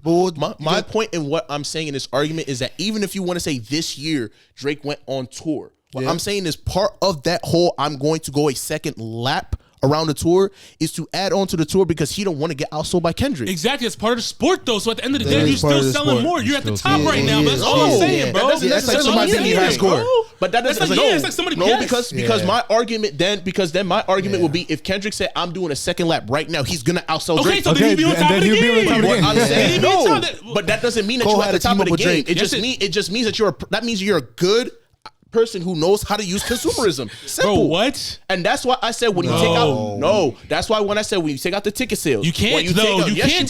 No, you can't. Bro, if you take out ticket sales and numbers, bro, look, I could be a fire ass artist singing in my fucking room, but no one's listening to my music. I could be saying, I'm the best artist in the world, but no one's buying my shit. That's a bad faith argument. That's a bad faith argument. Because the reality of it is that you also have to understand again when you go back and look at the idea of what touring and ticket sales, you know this. Like you can't sit here and just say, "Oh yeah, because J. Cole is not going to Philly, for example, he's not going to certain markets. He's not a big artist." That's not what I'm saying. Because that's the same thing. Because that's the same. No, but that's what you are saying. No, it's not, bro. Okay, so what are you saying, Miles? Bro, what I'm saying is, and to go off of what Chase said too, bro, you have to go off the most recent shit, bro. Okay. That's what you have to go off. Like you just said, when Kendrick outsold him, people are saying, all right, Kendrick the top bull, whatever, because he outsold him. Like you just said. You said that verbatim. So what did Drake do? In Chase's reference, I'm going to go beat the high score and do bigger numbers. So now I'm sitting at the top of the fucking food chain. All right, Kendrick, you come back and do a tour and do bigger numbers. All right, he can flex and say, I'm that bull now. That's all I'm saying. But what I'm saying is, your point is about that is this is why I said I don't want to talk about numbers. But you have to. It's part of the game. No, it's not. It's part of the game, bro. Money in the music industry makes you what the big dog or not. Yes or no? No. Oh my God, bro, you about to piss me off. You about to slam this nigga? Like, bro, because he really being ignorant. He knows that, bro. That's his no, because all right. So let's throw this in perspective. So you said money's the most important, right? No, money is what people get. Yes, money and influence is what gauges you as being a bigger artist or not. No, it doesn't. So what does then? What makes you a bigger artist? What does make you a bigger artist? I think that talent does because my whole idea about it is again. When you look at money, we could talk about Post Malone being a big hip hop artist. We can talk about a lot of these people who just come in and get thrown marketing dollars to say they're a big hip hop artist. What I'm saying about this is when you cut all that shit off and when you talking strictly about hip hop culture, take out the money, take out the marketing, take out all the bots, all that shit. When you want to talk about, I need a hot 16 from Kendrick, I need a hot 16 from Drake. That's not what we're talking about. Who are we talking about? It's not. We're not talking about. We're not talking about rapping. But if we want to move the conversations, just spinning and stuff like that, that's a difference. We're talking about the biggest artists, bro, right now, bro. Like if you want to talk about pure talent, that's you saying Wale's the top of the food chain. He's not the top of the fucking food chain just because he's talented, bro. The thing that makes you the top of the food chain is you're talented, you have influence, you bring dollars in, bro. Or they like you. Or they like you. Okay, a lot of people like Drake, yes or no? Yeah, or they like you. Or they like you, or the white people above like you. What's the ROI on people liking you? They spending money. That's the one thing I got to veer off of. It's not that. What I'm saying is, you have to understand. Like, my whole point is, America is the biggest marketing shit for music, in the world, right? Yeah. What I'm saying is, most of these people at the labels know this. If niggas like you, they gonna throw you a couple extra dollars. They're gonna do certain business with you that they're not gonna do with other people. Okay. This is why I say when we talk about strictly hip hop culture, it's different from saying, I want to talk about everybody. Bro, I never because my thing is my statement. Everything about hip hop. I said, who's the bigger artist? That was my statement. But who is the bigger artist? Again, what do you think? Who is the bigger artist, bro? Who's at the top? Like who are you? Based off the biggest artist. Based off of what? Bro, off of everything, bro. Who's the biggest or bigger artist, bro? Then it's Kendrick. In the hip hop culture? Yeah. I'm not bro. Did I say the words hip hop at all? No. It's Kendrick. Did I ever say? You didn't say hip hop. It's Kendrick, bro. You just said who's at the top of the game right now. Oh, right now? It's Kendrick. It's Kendrick. I disagree. It's Kendrick. Who's your top four? Like artist? Yeah, artist. No hip hop. No hip hop? You said that's what you're saying. No, you didn't say it. Like Beyonce. Okay. Taylor Swift. Okay. Drake's up there. For sure. I'm trying to think. Bad Bunny's up there probably. Yay. Ye's up there. Yeah. Oh, yeah. Yeah. So what is he saying? I'm confused. I'm confused too. It's Kendrick. K-Dot's like a slide of 5 or 6. He's top 10. Oh, you don't even say top 5, 6? Kendrick is up there. I'm not saying he's not, but I'm saying he's not the top of the food chain when it comes to that, bro. Yeah. What I'm saying is like, and I'm a Kendrick fan, bro. Kendrick Day Free PG. I fuck with him heavy, bro. What I'm saying, but I'm talking about real. But this is why. There's so many bigger. Yeah. There's a lot of people. But this is why I keep saying. This is why I keep using the idea of if we're talking about bigger artists. So what? We are talking about hip hop. But you're saying like hip hop artists. But what I'm talking about is this. That's Drake's argument when you're listening to the beef and shit like that, he's saying I'm the biggest in the world. I'm big as the Super Bowl. The Super Bowl is bigger than just hip hop, bro. And we're talking about the sport, bro. But even the sport, bro. You know how we stretch, like we go a little. I get that. But I'm saying though. But my initial question was just who's the bigger artist, bro. That's all I was saying. Yeah. And if you're talking about the bigger artist, realistically, bias should not take all bias out because we're really talking about it, bro. Like I said, I fuck with Kendrick, I fuck with PG like all that, bro. Drake's is the bigger artist right now, bro. That's all I'm saying. But this is why. Whether you're taking the white people listen to hip hop music, universal. Hip hop is universal now, bro. It's the number one genre, bro. When you talk about what Moose is saying specifically, and this is every single time I have an argument. Yeah, I don't care about the rest of the world right now. I care about when it comes down to hip hop and hip hop culture and who it is made for. So basically, only the black people can be validated for it. That's pretty much what he's saying, bro. But that's not how business works and how music works. No, when you want to talk about business, yeah, but when you want to talk about legacy and how this shit look, I'm not gonna sit here and tell me that a man that just because he has more #1 hits than Michael Jackson, he bigger than Michael Jackson now. No one said that. But based on what you saying, based on business, that's what you would assume. If we're talking about right now, current date. Don't say different. The game is different. Don't say it. Don't say it. Because copies and streams are two different. You see what this is? And this is the problem when niggas be having I'm saying if you're talking for that too. Current state right now. Who's selling more records? Michael Jackson or Drake? If Michael Jackson was alive, Jackson. No, fuck if he's alive. I'm saying right now, current state. Who's selling? But Drake's still alive though, bro. But that's my point. That's the whole argument I've been making the whole time. Shit changes, bro. We have to talk about recent. We have to talk about right now, bro. Because the game is different, bro. These days, bro. This is why you're missing what I'm saying. I'm not saying if Drake and Mike went to head who's somewhere. That's not what I'm saying. That's not what I'm saying at all. We have to though, bro. No, listen to what I'm saying. Let me land. What I'm saying now, if we were to go up and pull stats right now of whose records are selling the most right now, is Michael Jackson's records selling more than Drake's today? What's today's date? March 30th, March 29th. No. If we go back in time, if we go pull record to record, yes, MJ's selling way more than Drake. I'm not disagreeing with that. But that's not the point. That's what I'm trying to say. That's not the point. But how is it not the point where you said it when we were talking about the biggest artist? No, let me land. They won't let me land. They won't let me land, bro. Actually, what I'm saying is current state, like me and you just said, beating the high score, whatever it may be. Bro, we're talking current day, current state. Like I said, if Michael was alive and he came out and dropped the record, he's probably going to sell more than Drake. But I'm saying right now, if you looked at the stats right now, whose records are, that's all I'm saying. I get that, but the rules are different now. I'm not disagreeing with that. And that's what I'm saying. What are you talking about the rules are different? What does that have to do with what I'm saying? What do you mean the rules? What does that have to do with what I'm saying? No, explain. I want him to explain. What do you mean by the rules are different right now in terms of what? About pushing a record to the masses? You're missing the point. I'm not talking about pushing any records to the masses, bro. I'm simply talking about Michael Jackson's records that are out right now, right? Okay. Versus Drake's records that are out right now. Drake's records are getting more spin right now is all I'm saying because of recent. He's active right now. I'm not saying that if Michael were to drop and he was alive today, he's not going to do bigger numbers than Drake. I'm not saying that at all. But we're going down to who's the bigger artist, though. Bro, in current state, bro, I'm talking about, like I said. I mean, even in current state, people probably say Michael Jackson. Okay. You can't deny that. I'm not denying. You're missing the point of my argument. But again, this is why the argument. Again, this is a bad faith argument because I don't think it's bad faith. It is. Yeah. I'm going off of what's now. What's now? We're talking about a time we're comparing two guys who one can get paid for streaming, facts, and can sit here and have the continuous spins versus people who have album CDs and physical copies, bro, and replay that shit. Bro, I'm not debating you on that, bro. I'm not debating you on that at all. I know you're not debating. We're not debating it, but what we're saying, what I'm saying is how you look at the numbers is very relative to how we look at what Michael Jackson is saying. You have to look at the numbers and the way the game's being played right now. That's like saying I'm going to play into the NFL right now, and I'm still going to target and expect not to get a fucking targeting penalty, bro. The game is different. No. The game is different now, bro. I just said that. I'm agreeing with you. That's what I'm saying. But we're using that's all I'm saying. But what we're saying about this and about Drake is this whole thing is that like we always want to sit here and have this conversation. The game is different, and Drake plays the game. But it's like again, a lot of people play the game very well, and they can get certain profits from it. For sure. And what I've been continuously talking about in this whole thing is again, we can't sit here and continue to have the conversation of somebody is playing the game. And we automatically constitute that as you are a better artist based on what. No one said better. No one said better.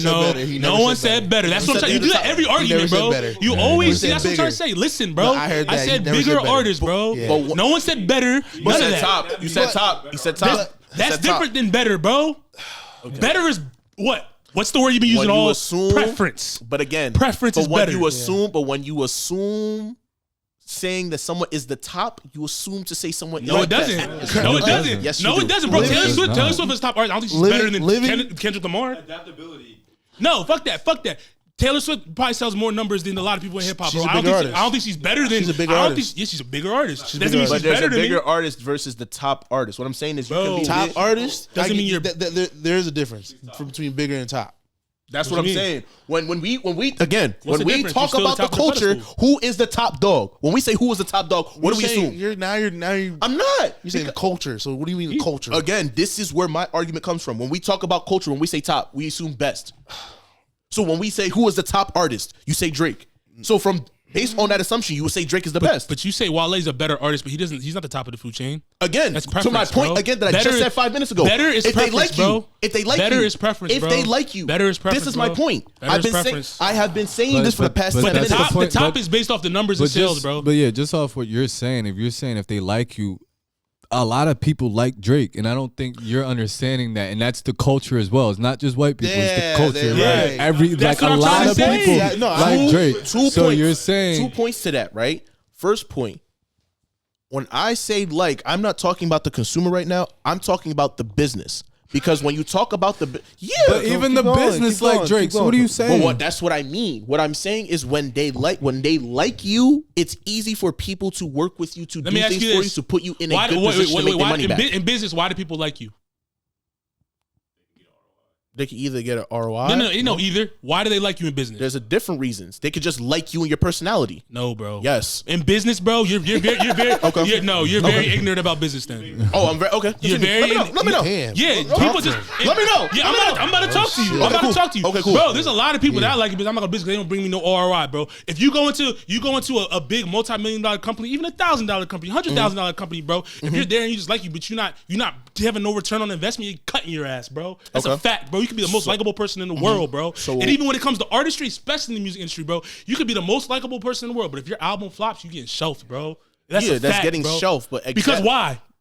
You're not bringing that money on. But again, once again, what my point is, and when you say that, is when you talk about the music industry, if they like you, there's a way that they're going to maneuver something where they're going to work something out for you. Yeah. This isn't me. This isn't me. You have to be big enough for them to agree. do. I'm not disagreeing with that. You don't. I'm not disagreeing with that. No, you don't. No, you don't, bro. This is not me saying. This is not me saying this from my health. This is me telling you from first person knowledge. What's first person knowledge, bro? People that work in the music. I work in the music right industry. So what's your point? No, I'm talking about people that give out the money to the and artists. I work with people that give out money to the artists. So what are you saying? Watch niggas sit here and tell me, oh yeah, yo. I've been in these meetings. What are you talking about, bro? I'm talking to this guy. I talked to the supervisor that hands out and authorizes that. He said he wants to give him this, that, and the third, and an extra couple dollars for this because we specifically like him. So me saying that from a nigga who's working with people who give that shit out, I'm not saying this for my health. I know you're not saying this for your health, bro. More times than not, bro, if your ROI is not there, you're not getting the bread you're talking about, bro. I'm just being 100 with you. That's not always true. Majority of the time, it is not true, always bro. true. Yes, if a nigga likes, if they like. The first time, it won't happen the second time. If you don't get the ROI, it won't happen. Thank you. That's what I mean. I get that. That's what I mean. It's not. It doesn't have to happen. But what does it come down to, bro? What does it come down to? It doesn't. Now But it's contingency. Now's the caveats. No. Okay. Perfect. No. I'm not disagreeing with you, bro. Perfect example, right? ROI is the biggest thing in business, bro. So let's talk stocks. During the pandemic, right now, today in 2024, are you investing in AMC? Am I investing in AMC? No. Are you investing in AMC? No. I know people that are. Are you? No. Would a majority of people say to invest in AMC right now? No. Why? Because the movie industry's garbage. Real shit. Right? In 2020, 2019, when that shit wrong. Yo, are you investing in GameStop or AMC right now? You said GameStop? During the pandemic. Nah, I'm not. I swear to God, I wasn't. But like during the pandemic, people trick the system, but I'm listening. But what I'm saying is during the pandemic, at that time, niggas was like, "Yo, invest in GameStop, invest in AMC." Facts. You don't have to do that continuously because you know the video game market is garbage, and you know the movie industry. And why they stop? Because it was a one-time thing. No, they stopped because there's no ROI on their fucking investment, bro. And again, that's a fact, bro. My point was if there was still ROI, people would still be investing in it. Yes or no? No. What are you talking about, bro? No, because that's not my point. My point finance man. Give him the mic, please. Please give the finance man the mic. Please give the finance man. This is what I keep saying. No, I think y'all saying the same thing. So you're agreeing. Miles is agreeing with you, but he's saying that when they like you, you'll probably get the same first chance. I'm not disagreeing with that. Your ROI statement is like over and over again. He's agreeing that it probably just won't happen again. But that's my whole point, but bro. What I'm saying likability only gets you so far. It's the ROI 100%. That matters in business, bro. Yes. You're saying no. And what I'm saying is, if you saying right now, let's you go back to music. All right, cool. If somebody likes you as an artist, yeah, they may sit here and say, all right, we're going to do this, that, and the third. We're going to help you with this, do a single EP, whatever. Right. You'll make that money. You'll make that money back. One time. Yeah. Maybe. If they want to make that money back. Yeah, maybe if you want to make that money back. Maybe. Just because they say they want to do this and they like you, they do that one time. Yeah. Nobody's assuming. I'm not assuming that this shit about to happen again continuously. For sure. I could make my 20, 30, 50 bands, whatever you want to make from it, and I don't got to do business with you ever again because you want to have different interests. Let me ask you this. Well, all I'm saying is, in that particular standpoint, my point stands from, it's not always about it has to be continuous interest. Going back to the stock example, I invested in GameStop. I'm not gonna say how much I made. I made some good change. Okay. That don't mean I'm about to go and do it again. You have to look at the opportunity. Wait, so why aren't you gonna do it? You liked GameStop. Why aren't you doing it again though? You liked them. You liked them. Why aren't you doing it? It was a one-time. No. Why aren't you doing it again? Because there's not the same return on investment, bro. That's why you're not doing it, bro. That's my point exactly. But listen, you landed on your point. What I'm saying, yeah, Drake came into the game, they like him, But if Drake came into the game and he flopped, bro, they're not giving you that bag again, bro. That's not true. For Drake, it's not true. The reason they kept giving him the bag is because of why, bro. The reason his return on investment was there, bro. Because that's business 101, bro. That's business 101, and bro. what I'm saying in this particular, if we're looking at the Drake example again, Drake at a certain point in time, because he put himself in certain positions, that's where he got the ROI from. I'm not personally sitting here saying that Drake was going to be a one and done. That's not what I'm saying. That'd be foolish for me to say. I know that. But what I am saying is that we're making it seem as if when we have this conversation about Drake, we always want to have this conversation about Drake with business and money. But you don't. You don't. Yes, it is. That's the game, bro. That's the worst excuse in the world. No, bro, because you always try to take stuff out when we have an argument. Like, we don't. Take the money out, take the numbers out. We're just talking about, bro, when it comes to the music industry, and fuck the industry, it's music business at the end of the day. ROI matters, bro. So and you can in the same way you say people can like you and all that stuff like that for your first investment, stuff like that. Do you not think people liked Wale when they first invested into him? Right or wrong, they liked Wale. That's why I invested into him, right? Yeah. And what's the reason that he stopped? Getting the money? Because they didn't like him. And what else? No, they didn't like him. That's a bad excuse. That's not an excuse, bro. It is because now. Now about the crack muffin. Put it this way. No. Does Wale's record sell? Yes. Yeah. In what consensus? What was his first week numbers? His last project. His first week numbers. He definitely he did. You're Wale's thing. You should know. You should know. What are the numbers, bro? If it wasn't number 22, it's number 7. Someone pull up his last two albums. Someone pull up Wale's. His last two albums debuted number 22. Damn, that's crazy. Debuted at number 7. I'm saying, what were the numbers? Fuck that. Fuck the ranking. What were the numbers? Now all of a sudden, see, and this is what I mean. No, this is my whole point of what I be talking about when we talk about Drake. We're talking about the music business. That's what we're talking about. But what I be talking about, I don't talk about this because when we talk about numbers, it's part of music, bro. But going back to the whole the whole point of what I'm saying is that every single time we talk about Drake, we always say the numbers. We talk about the hits. We talk about he bigger. All right. Fuck this. Take the numbers out. Does Drake not drop bars? Can Drake not rap with the best of them? Yes or no? No. Vibes, all that shit. He's a great artist. He's a great artist. No. It's not just about rap. It's about the whole artistry. No, so he can't rap with the best of them. No, he's not rapping with the best of them. We literally just had this conversation when he dropped the Scary Hours 3 shit, and he agreed. When I sat here and said that he re-rapped with J. Cole and Drake, I said it. He tried, he didn't do it, and he agreed. I don't want to hear that. What are you talking about? I said. So I'm lying now. Can I finish my point? I think you're wrong. He's wrong. I said.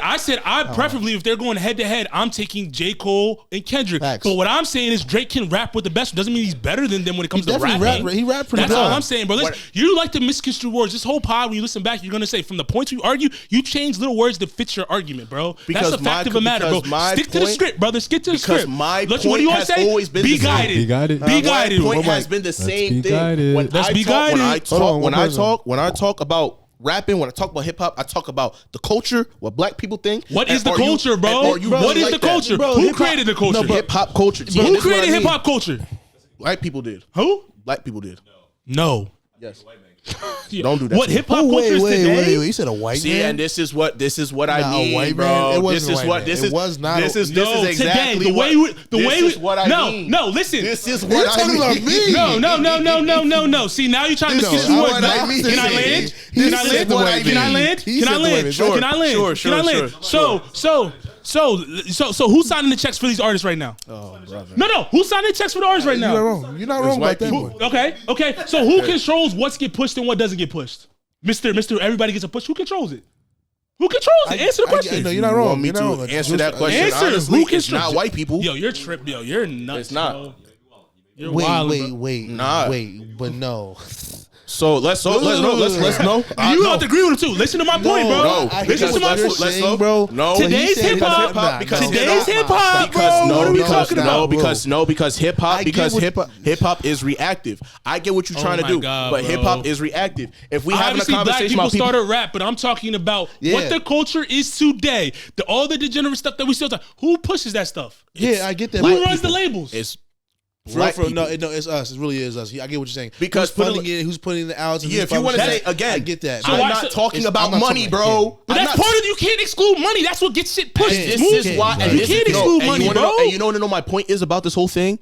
This is why every single time we talk about Drake, money comes up. Bro, it's not, you can take the money out of it, bro. If you want to take the money out of it, bro. This is what I keep saying about this. Every single time we talk about Drake, it always funnels down to money. It's never about talent. Can this nigga really I've been said he could rap. No, I'm not talking about you. I'm not talking about you. I'm talking in general. Even this argument we've talked about music, period. This is what I keep saying. Every single time we get to Drake, we talk about hits, all the shit that you can throw money at and appear to be good.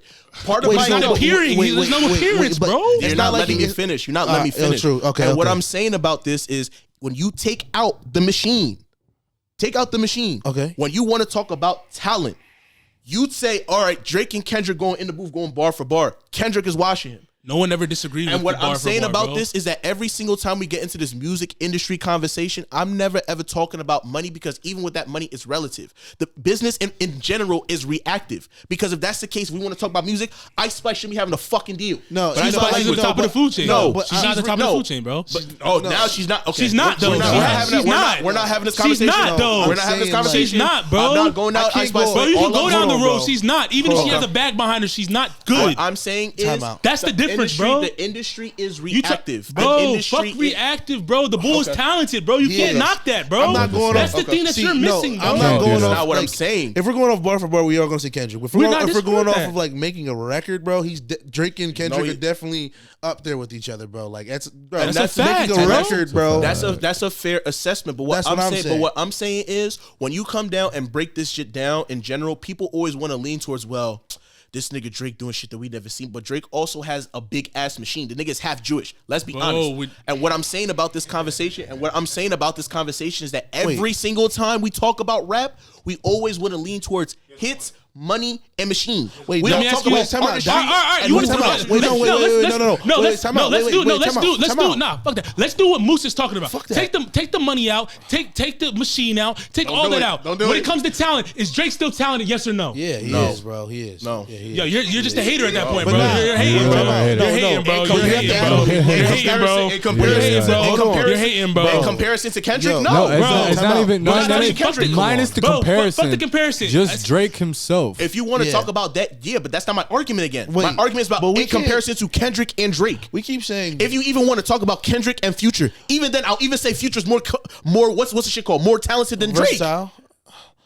Yeah. Future is half the reason why Drake has his bars. I didn't disagree with that. We agree with that. All the K-Dot didn't have a big ass cosign either, bro. Like, we're not gonna get down that road because if you get down that road, Snoop, you don't want to have that. Why don't you have that? Why don't you have that conversation? Because if I do have that, you're gonna get pissed by the end of this argument. Why am I gonna be pissed? I'm not pissed about none of this, bro. I'm just. But go ahead, go down that road then. But I'm asking, like, did he not have a big cosign from like Dre, Snoop, Cube? He did. They say So they what's gave your him the point? keys. He did. So what's your point? That's what I'm saying. How are we gonna get mad? Like, what's to they be mad were about? all Okay. Did Drake not have a cosign? No, I agree with you. No, that's all I'm asking. I'm not really trying to debate. But what it, I'm saying bro. is that even with those cosigns, this goes back to my whole point of why I strictly talk about the culture. Right. Because when you go back to it again, my whole point has been when we talk about the big three, it's always to the masses of people who don't really care about hip hop the way that we have to care about it. Wait, why I say this is when you look at all the cosigns of all the five niggas who are really doing this shit, 5, 6. All of these niggas got cosigns by big ass niggas. You want me to sit here and troll you guys now? You know who else got a fucking Lil Wayne cosign before anybody did? Fucking Wale. Okay. And my point about that is, again, you want to sit here and have these conversations. Okay, Kendrick got a big ass cosign. Wale did too. Okay, so what's your point? What point are you making? And what I'm saying about this, you want to talk about take the numbers out, all this stuff. Okay, take when the we numbers go out. back to the big three, this is why I said the blog era rappers. Blog era rappers, when you want to sit here and say who's going bar for bar, these niggas is relative to each other, to be honest with you, to an extent. Kendrick do the shit that niggas is never gonna do and knows how to sell that shit. Kendrick knows how to make impact. We never disagree with that. When we sit here and have this conversation about Drake, every single time we talk about Drake making hits, part of the point of hits, you can put a machine around a hit. Okay. There's a reason why. This is why I say this is what I say. The record still can go without a machine. What are you talking about? No, it.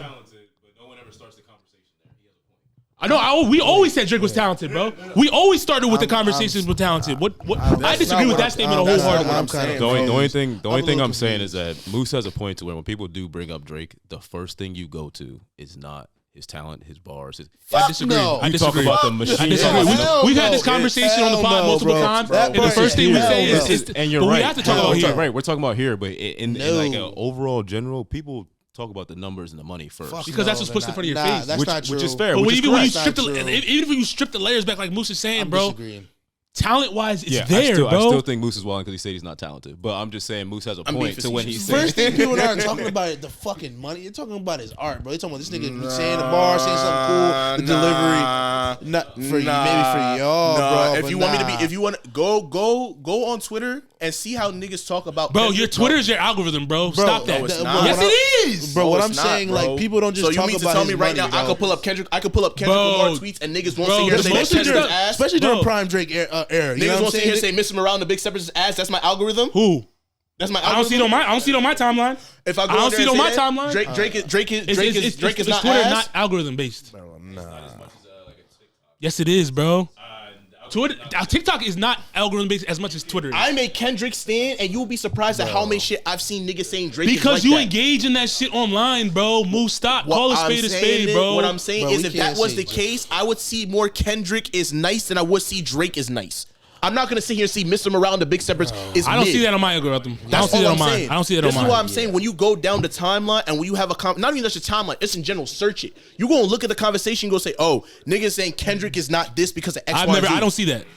I don't see that on my timeline. That's what I'm trying to say. Your talent, I disagree with that too. You He must got a but it's different there. social media. I don't see him. the money and shit. Nah, like we Every compliment single Drake for time his we talent, every bro. time Let's every keep it- time we talk we about Drake, compliment bro. Drake for his talent. You know what I'm saying? Every time we talk about A lot of people. No, because put it like this. We say No. how can you say just we if he's like damn near either top 5 or the number 1 Every artist in like single damn near time. the United States and other states prior. Every single time we go, let's Yes go back or to no? let's go back to the big 3 argument. But fuck Every single that. time you go to Drake, Niggas- it's about this nigga make hits, he got money. No, I never said that, bro. I personally never said that. How When are we you gonna go say to J. we only Cole, think- I never said that. everybody, the general conversation is Bro. J. Cole is the best rapper. He rapping like you. That's the consensus Bro, what continuously. the fuck? Kendrick No, is they the don't. Kendrick is the he ain't dropping a minute, but Kendrick, if you want to, don't call him out. He's the boogeyman. Nah. Y'all can sit here and lie to my face, but it's Bro, the we truth. had this conversation in the chat, Hell bro. No, bro.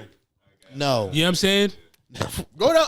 I mean, maybe Like, maybe I'm still going not to standing Maybe on- it's the box. It's the box. I'm still not standing It's the on box, niggas my just- nigga. when Drake drops. Oh, we're looking for what he's talking about his money and shit. No, we're looking for what he's about to say, something cool, his delivery. So what the fuck? That's not what. That's So what are we going? He's saying when people compare Drake to those people, the first thing We're they not. bring up I'm is not like going off his money. We're going off his I'm art. not talking about Chase Matthews. We're in talking general, about though, a even lot when of I people, have conversations- nigga. What the I'm fuck? not talking about Miles Matthews. No, Even we're when I not talk to talking- people no, outside nigga. of it, even when I talk, Yes. You. No. The consensus of people. Fuck no. Bro, can I talk?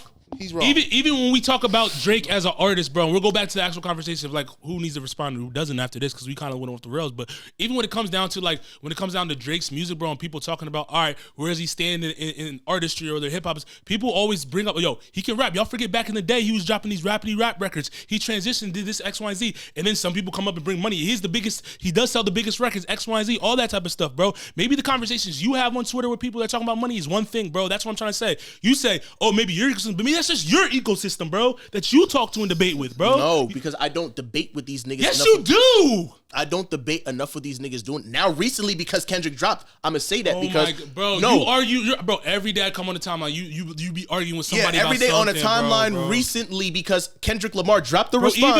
Even when Dot doesn't drop, bro, you have stuff to say, bro. That's a fact. So you think that when Kendrick dropped, when Kendrick wasn't saying nothing right now, I was sitting here talking. I had enough time on my hands to talk about. I wasn't. Yes, you be on Twitter every day. The only time that I start capping on the pod, I'm not. The only time you've really seen me talk about Kendrick is when Kendrick say something. To an extent, I might type out a tweet or there, whatever it is. You say you didn't do that. No, I'm saying I don't do that the way that you're making it seem. Right. I don't like the way you making it seem. No, I don't like the way you make because you're making it seem like I do that shit every day. What I'm saying is you engage with those people. You're saying why is on my timeline? So let's progress this conversation, right? Bro. Let's progress this to the response, right? Okay. Because my idea of now going to your point, my reasoning as to why this happened is, again, we're going back to Drake. Drake, what's that word? He's suffering from his own, not success, but he's suffering from his own standard that he set, right? Okay. I've been tweeting the way that I've been tweeting because when Pusha T came and said something to you, you came back in 2 days, tour or not, because that was back during the Scorpion tour. The last time you did a Meek Mill, you was on tour. You responded to him in 3 days. True. You dropped 2 tracks. True. Now Kendrick going to drop. Now all of a sudden this tour, you doing Instagram quotes like you a sassy ass girl. But hasn't he been dissing him the whole time though? We just said that. Facts. But hasn't he not been just dissing him the whole time though? Yeah. Yeah, you're not. But my thing, you're not wrong about that. No. But what I'm saying is, let me. You got your something up. Drake's been dissing him the whole time. Why didn't you say nothing to Dot when he ain't respond when he knows Drake talking about him? Because Drake has not Drake because Kendrick has also been doing the subtweeting. What I'm saying, but you just gave him a thing for caption. That's what I'm trying to say. Because the thing we just saw 8 AM and Charlotte dropped how long ago? A minute. A minute ago, and Dot's just now responding. No, I disagree. What other records? Okay. Family Ties. Okay. Did Family Ties drop before or after 8 AM in Charlotte? Before. Okay, so Drake responded, right? 8 AM Charlotte. So why did it take Dot this long to respond? Because Family Ties came out, and then whatchamacallit came out. Mr. Morale and the Big Steppers. Okay, and then when you look at N95, okay, when you look at Savior, when you look at some of these tracks, he definitely was addressing niggas. I'm not disagreeing with that, but 8 AM in Charlotte came after that, bro. Is what I'm saying. That came after Dot dropped Mr. Morale and the Big Steppers. So he dropped 8 AM in Charlotte, right? Why did it take him this long to respond to all? Because there's a difference. All I'm saying is you got to hold them to the same standard. You're not wrong in your take, bro. I'm saying you're selective choose. Like, okay, such and such can wait this long, but whatchamacall can't wait this long. That's all I'm saying. Because there was difference between y'all subtweeting the way that y'all did, and then now y'all dropping a song like First Person Shooter and making a music video that you did directly, sitting here telling me I'm not like that. I'm not disagreeing with that, and that's where the problem comes in. It's like when you so why did you respond 2 days right after that? Because what I'm saying is in that particular time, I'm using this as an example. When you talk about Jay and Hove, they used to send shots to each other, right? But they were subs. Jay and Hove, not Jay and Hove. No. Drake and Hove. Okay. They would sub each other. You know what I'm saying? They were subbing each other. Obviously, the Beyonce shit when she dropped the record, we're not gonna talk about that. Right. He did the shit, stepped on Beyonce's album. Cool, fine. They were subbing each other for a minute. The thing is with subs, it's subs. When the shit came out, First Person Shooter came out. Mm-hmm. You know what I'm saying? It's like First Person Shooter came out, Metro Boomin's album came out. He clearly had the shit already because most of them tracks was old. I'm not disagreeing with that. So what I'm saying is, it's not that I'm not holding him to a different standard. What I'm saying is that when Drake want to start beef and when Drake is beefing with niggas and when he's sending direct shots, he the nigga that sits here and responds faster than most niggas. He did the same thing with Meek. He did the same thing with everyone else. Who started this beef though? Huh? Who started this beef? Technically Kendrick, but that was years ago. That's what I'm saying. But that's what I'm saying. It's like when you look at the control conversation and then when you say, okay, Drake was mad, X, Y, and Z, so you knew that there was animosity. You saw the shit that Drake canceled his ESPN interview, all that stuff. It's like they were sending subs to each other. That's what I'm saying. It's like technically Kendrick started 10 years ago. Like more recently, I can make the argument that it was really Drake. But it's like, what I'm saying is in this particular instance, it's like, yo, like, Kendrick dropped what he did. He said Family Ties, what was it, like 1-2 years ago? And then he did. Like he 2.5.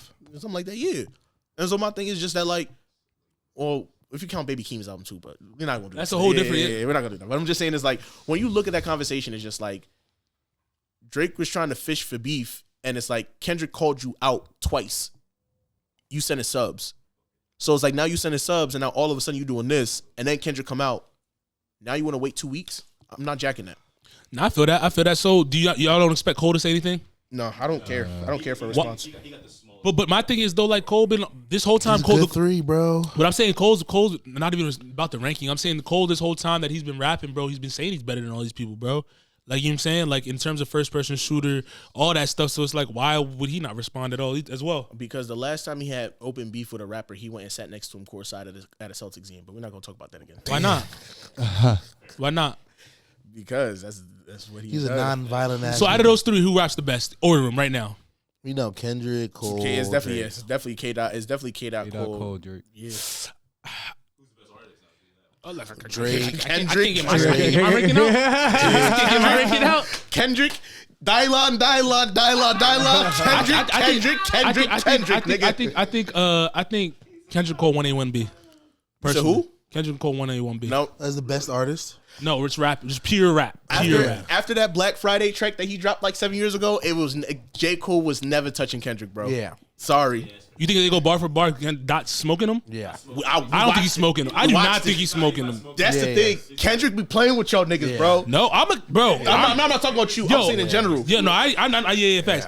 Dot, bro. I'm not. If you put Dot 1, I would never say you're wrong ever. I know. I'm not saying you. I'm saying in general. I know. Niggas use the Kendrick ain't dropping 5 years, but niggas still talk about a verse from 12 years ago today. So what y'all expect from Drake, bro? In response though, that shit. What y'all expect him to go crazy? Like in terms like it's like he don't have a choice. Okay, he don't have a like choice. Personal type vibes. I mean, he could try to go personal, but there's nothing you can say. He needs to drop a classic album. No, there's nothing you can say. There's nothing you can say. I need the Nas Jay-Z vibes. There's nothing you can say. There's nothing you can say to Kendrick that you could use with everyone else. Because again, if you want to use Grammys, Kendrick got more Grammys than Drake. Facts. If you want to use hits, Kendrick got a hood anthem that you can play at a strip club. Facts. Drake gonna hear that shit in Starlets in Elmont, New York tonight. Facts. You know what I'm saying? So it's like everything that like Drake can use, that nigga he really, it's nothing about bars at this point. Like Kendrick showed you, this is what I did with like a minute and a half verse. You gotta step up. And don't get Future started in it too, because Future came crazy at you too. So we got a lot of beats going on, huh? Yeah. Do you think they just shoot? Why do you think they shooting him? Because he's sitting on the throne? Or what? No, you had sex with the wrong person's girl, especially while that man is grieving his mom's. Right. Like I feel like everybody. I keep saying this, but people, I know what you mean, but like people are missing that. It's like this man starting to get into it. Yeah, this man lost his mom's. Going through grieving and you have sex with his girl? Yes, there's no rules to this hip hop shit, bro. I'm not jacking that. I'm not jacking that, and that's why I'm like, bro, like everybody's not Drake, but it's like if this happened to you, if this happened to your man's, you're not gonna be. Maybe it's personal because this did happen to my man's before, but it's like, bro, like I'm not jacking that, like nah. And then you doing these sassy behind responses with barrettes in your hair, bro. I'm dead. But that was a good little segment. In terms of just like the beef and all that stuff.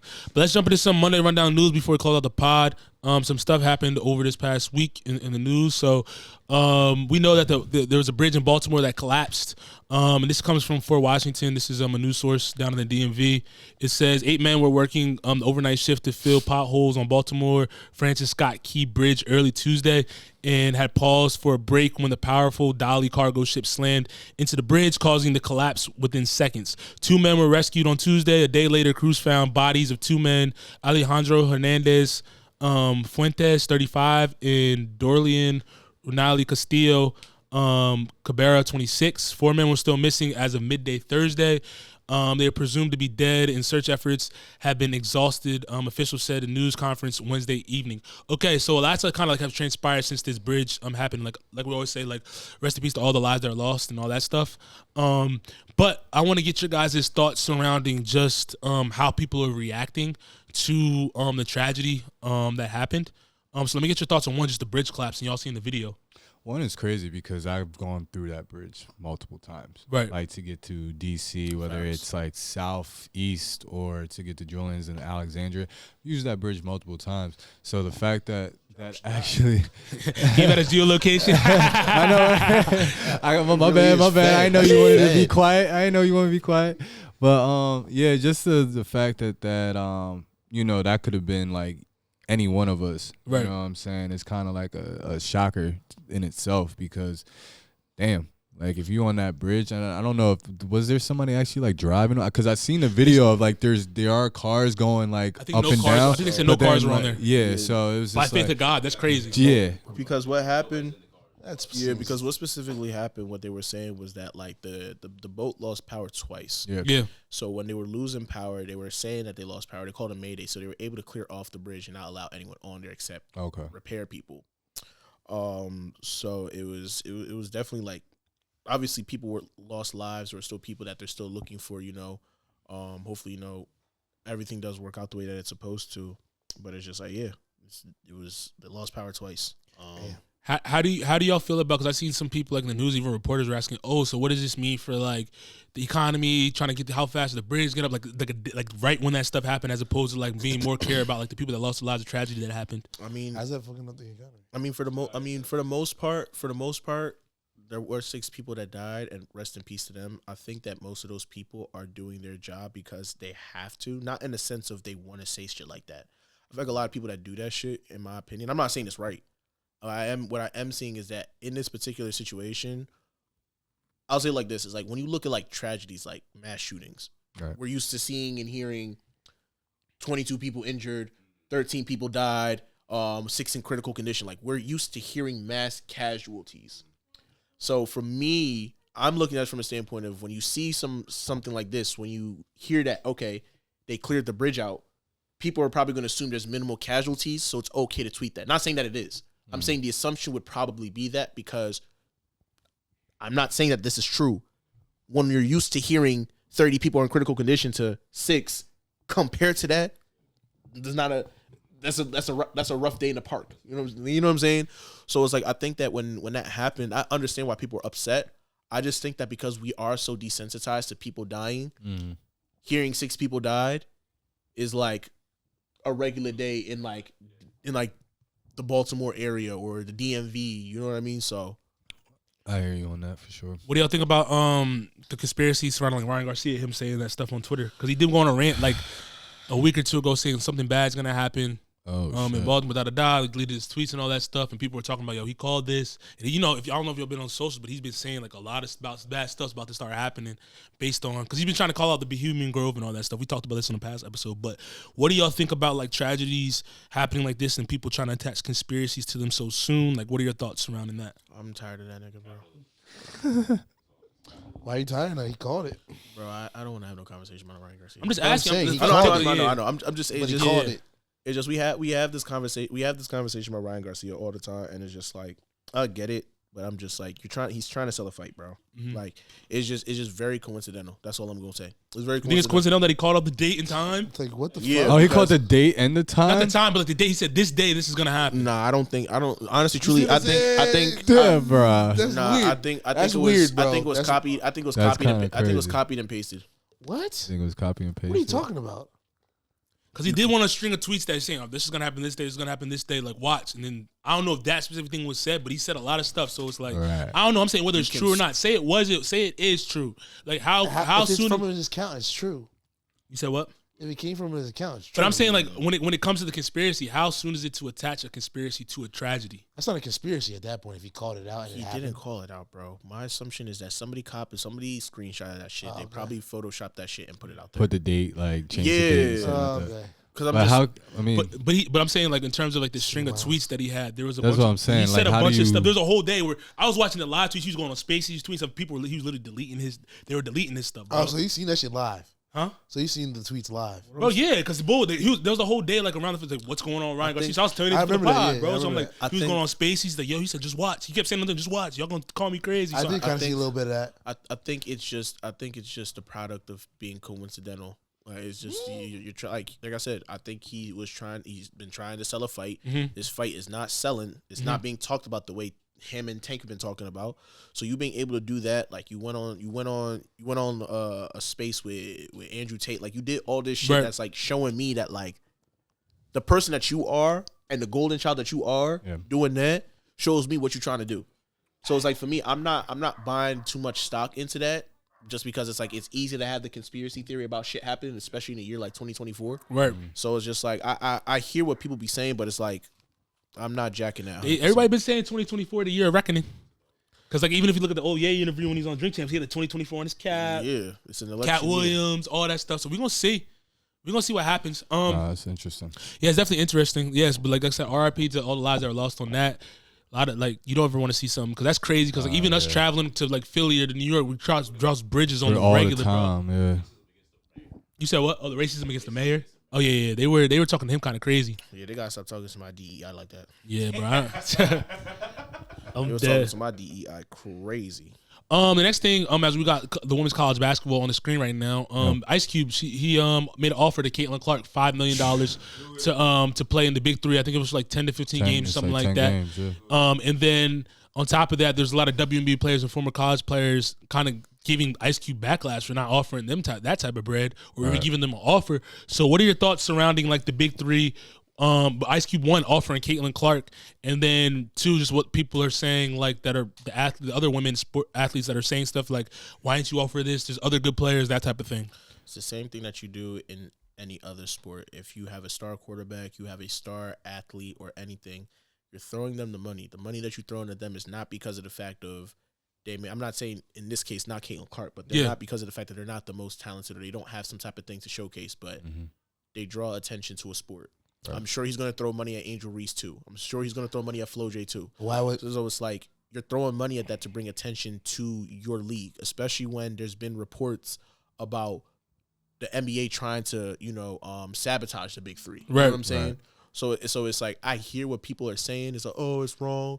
Oh, it's racist. It's this, it's that. But it's like, bro, like Caitlin Clark and Angel Reese are two of the biggest athletes amongst other female athletes. Right. If I'm Ice Cube, I'm throwing $5 million to her too.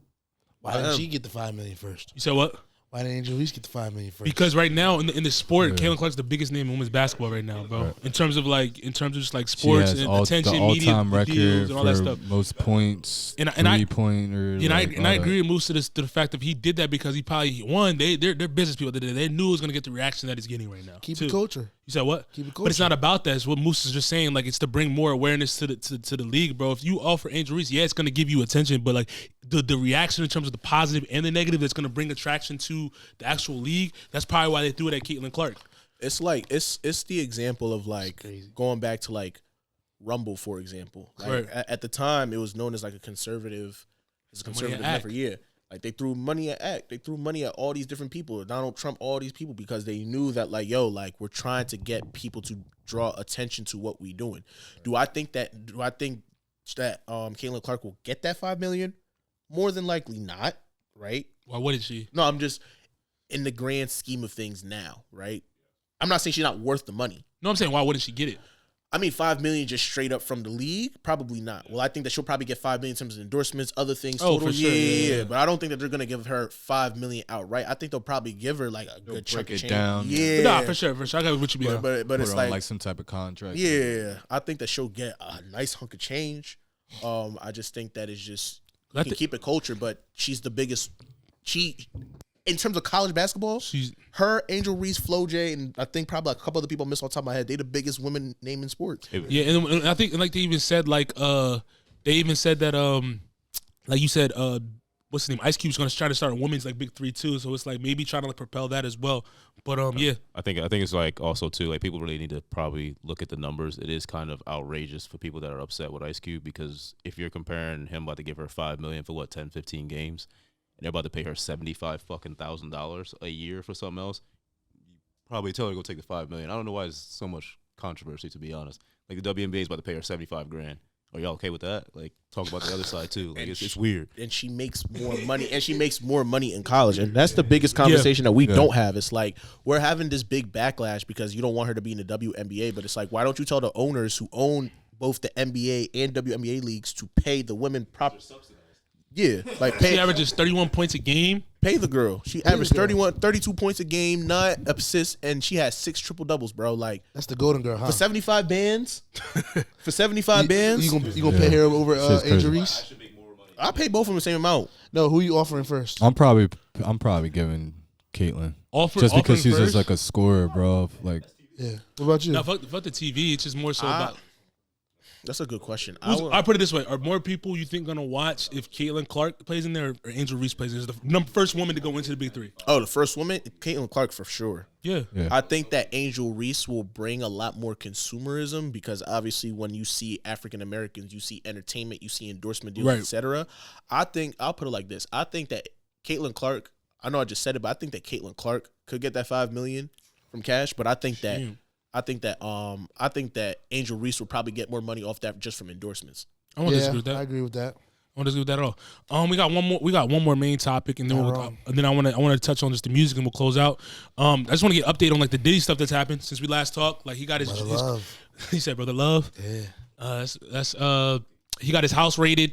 What do you guys think about just all the stuff that's transpired? It's all been all over the news in terms of like the names that have, even more names that have popped up. What do you think is going to happen to Diddy now? Do you think he's going to go to jail? Do you think he's not going to? Just what you about to say? Nah, just keep going. I want to get done. Nah, I'm done. I'm just getting your thoughts on like all the stuff that's transpired in terms of like his house is getting raided and all that. Did he get released? Huh? He never got arrested. Yeah, he was outside. He was just outside. You never got detained, bro. You never got detained.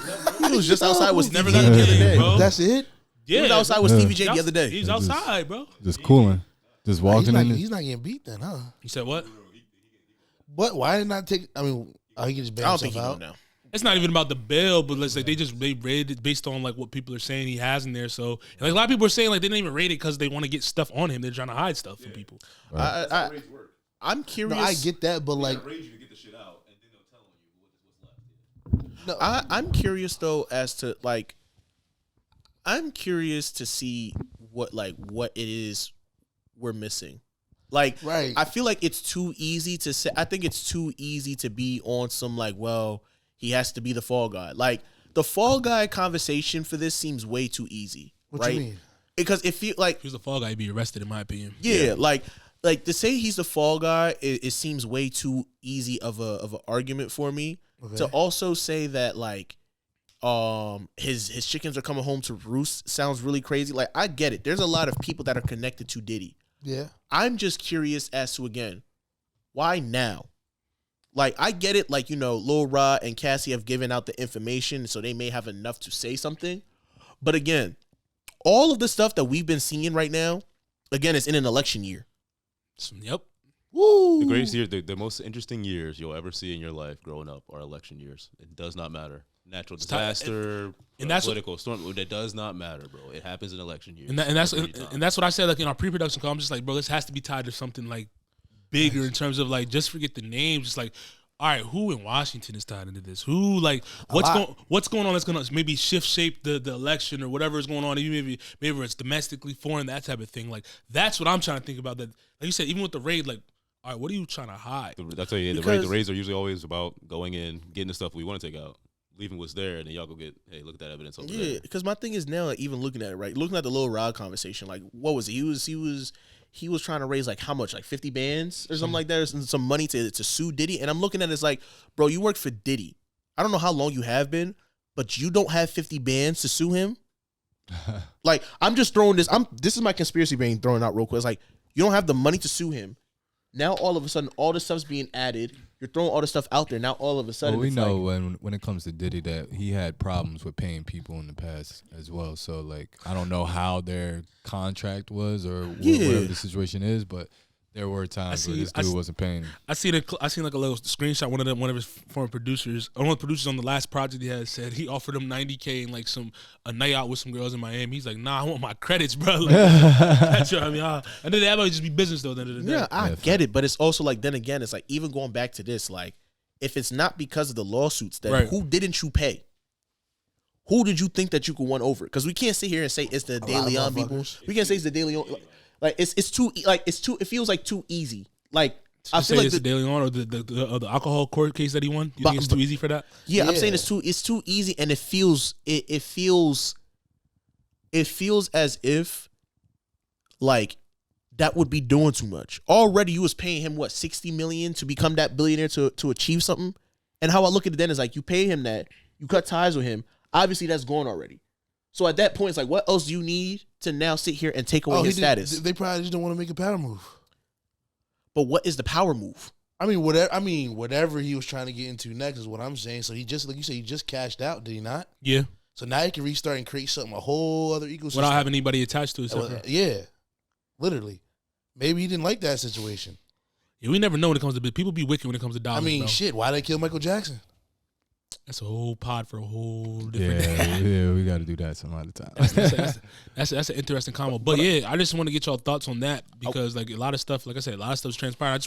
I don't know where this road's gonna end or if it's going to end because it's probably gonna be dragged out for a couple years, in my opinion. I will say this real quick though.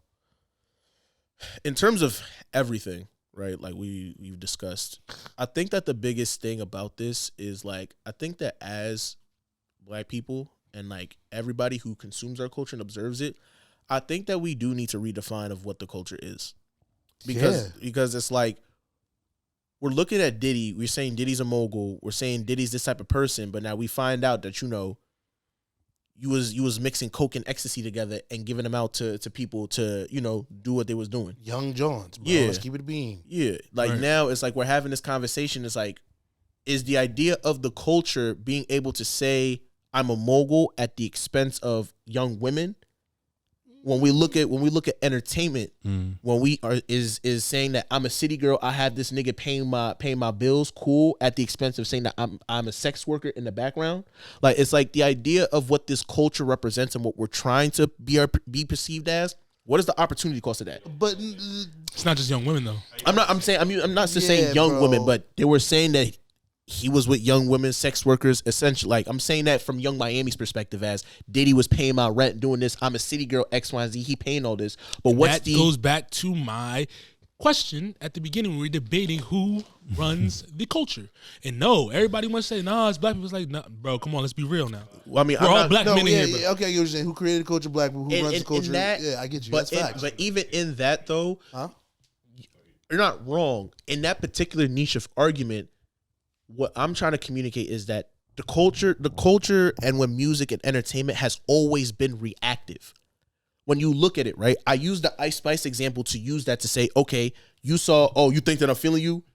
You saw the TikTok trends. Bro, I don't think the culture's always been reactive, bro. I think there's always been an agenda to push what they want the culture to be. But that's a conversation for a whole different day, bro. I don't think it's always reactive, bro. I think there's a lot of people are more strategic than you think they are.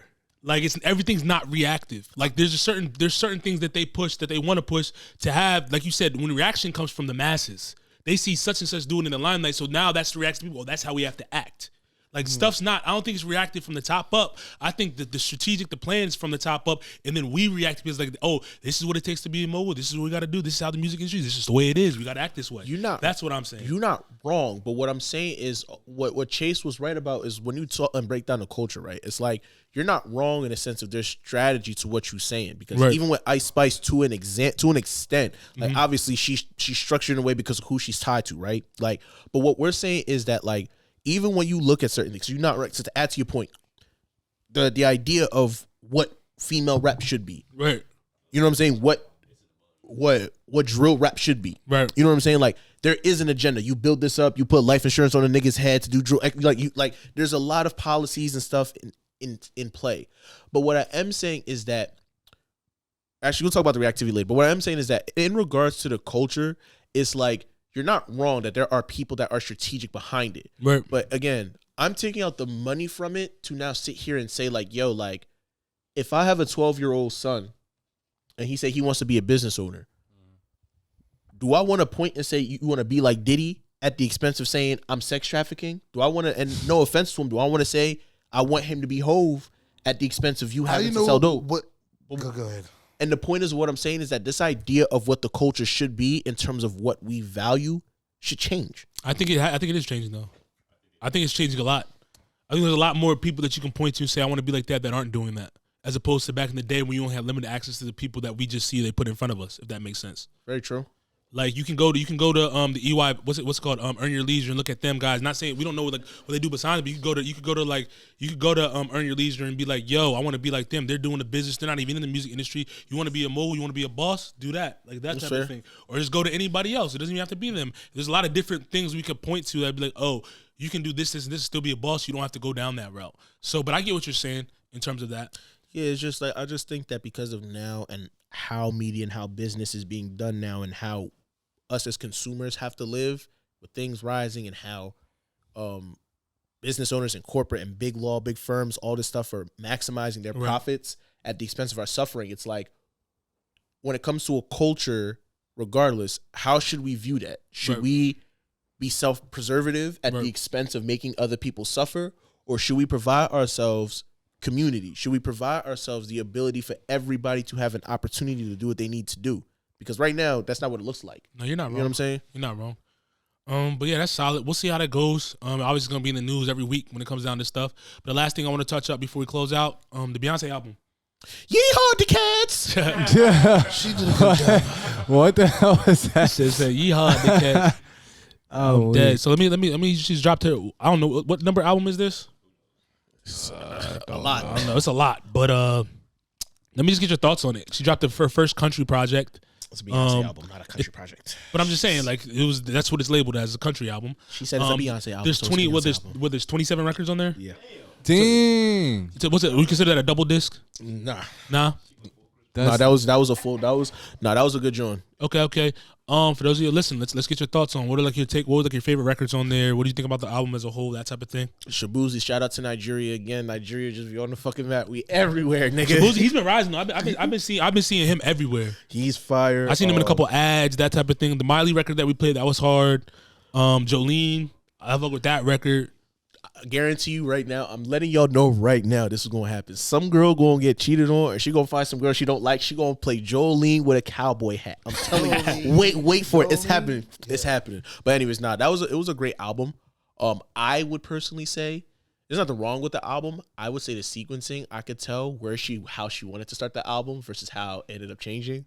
Ya looked like the first song of the album or the second track of the album, because when you hear the intro, it was good, and you could tell in the second half, like she was going a certain way with the album, but then wanted to change it a completely different way. What do you think about the album cover?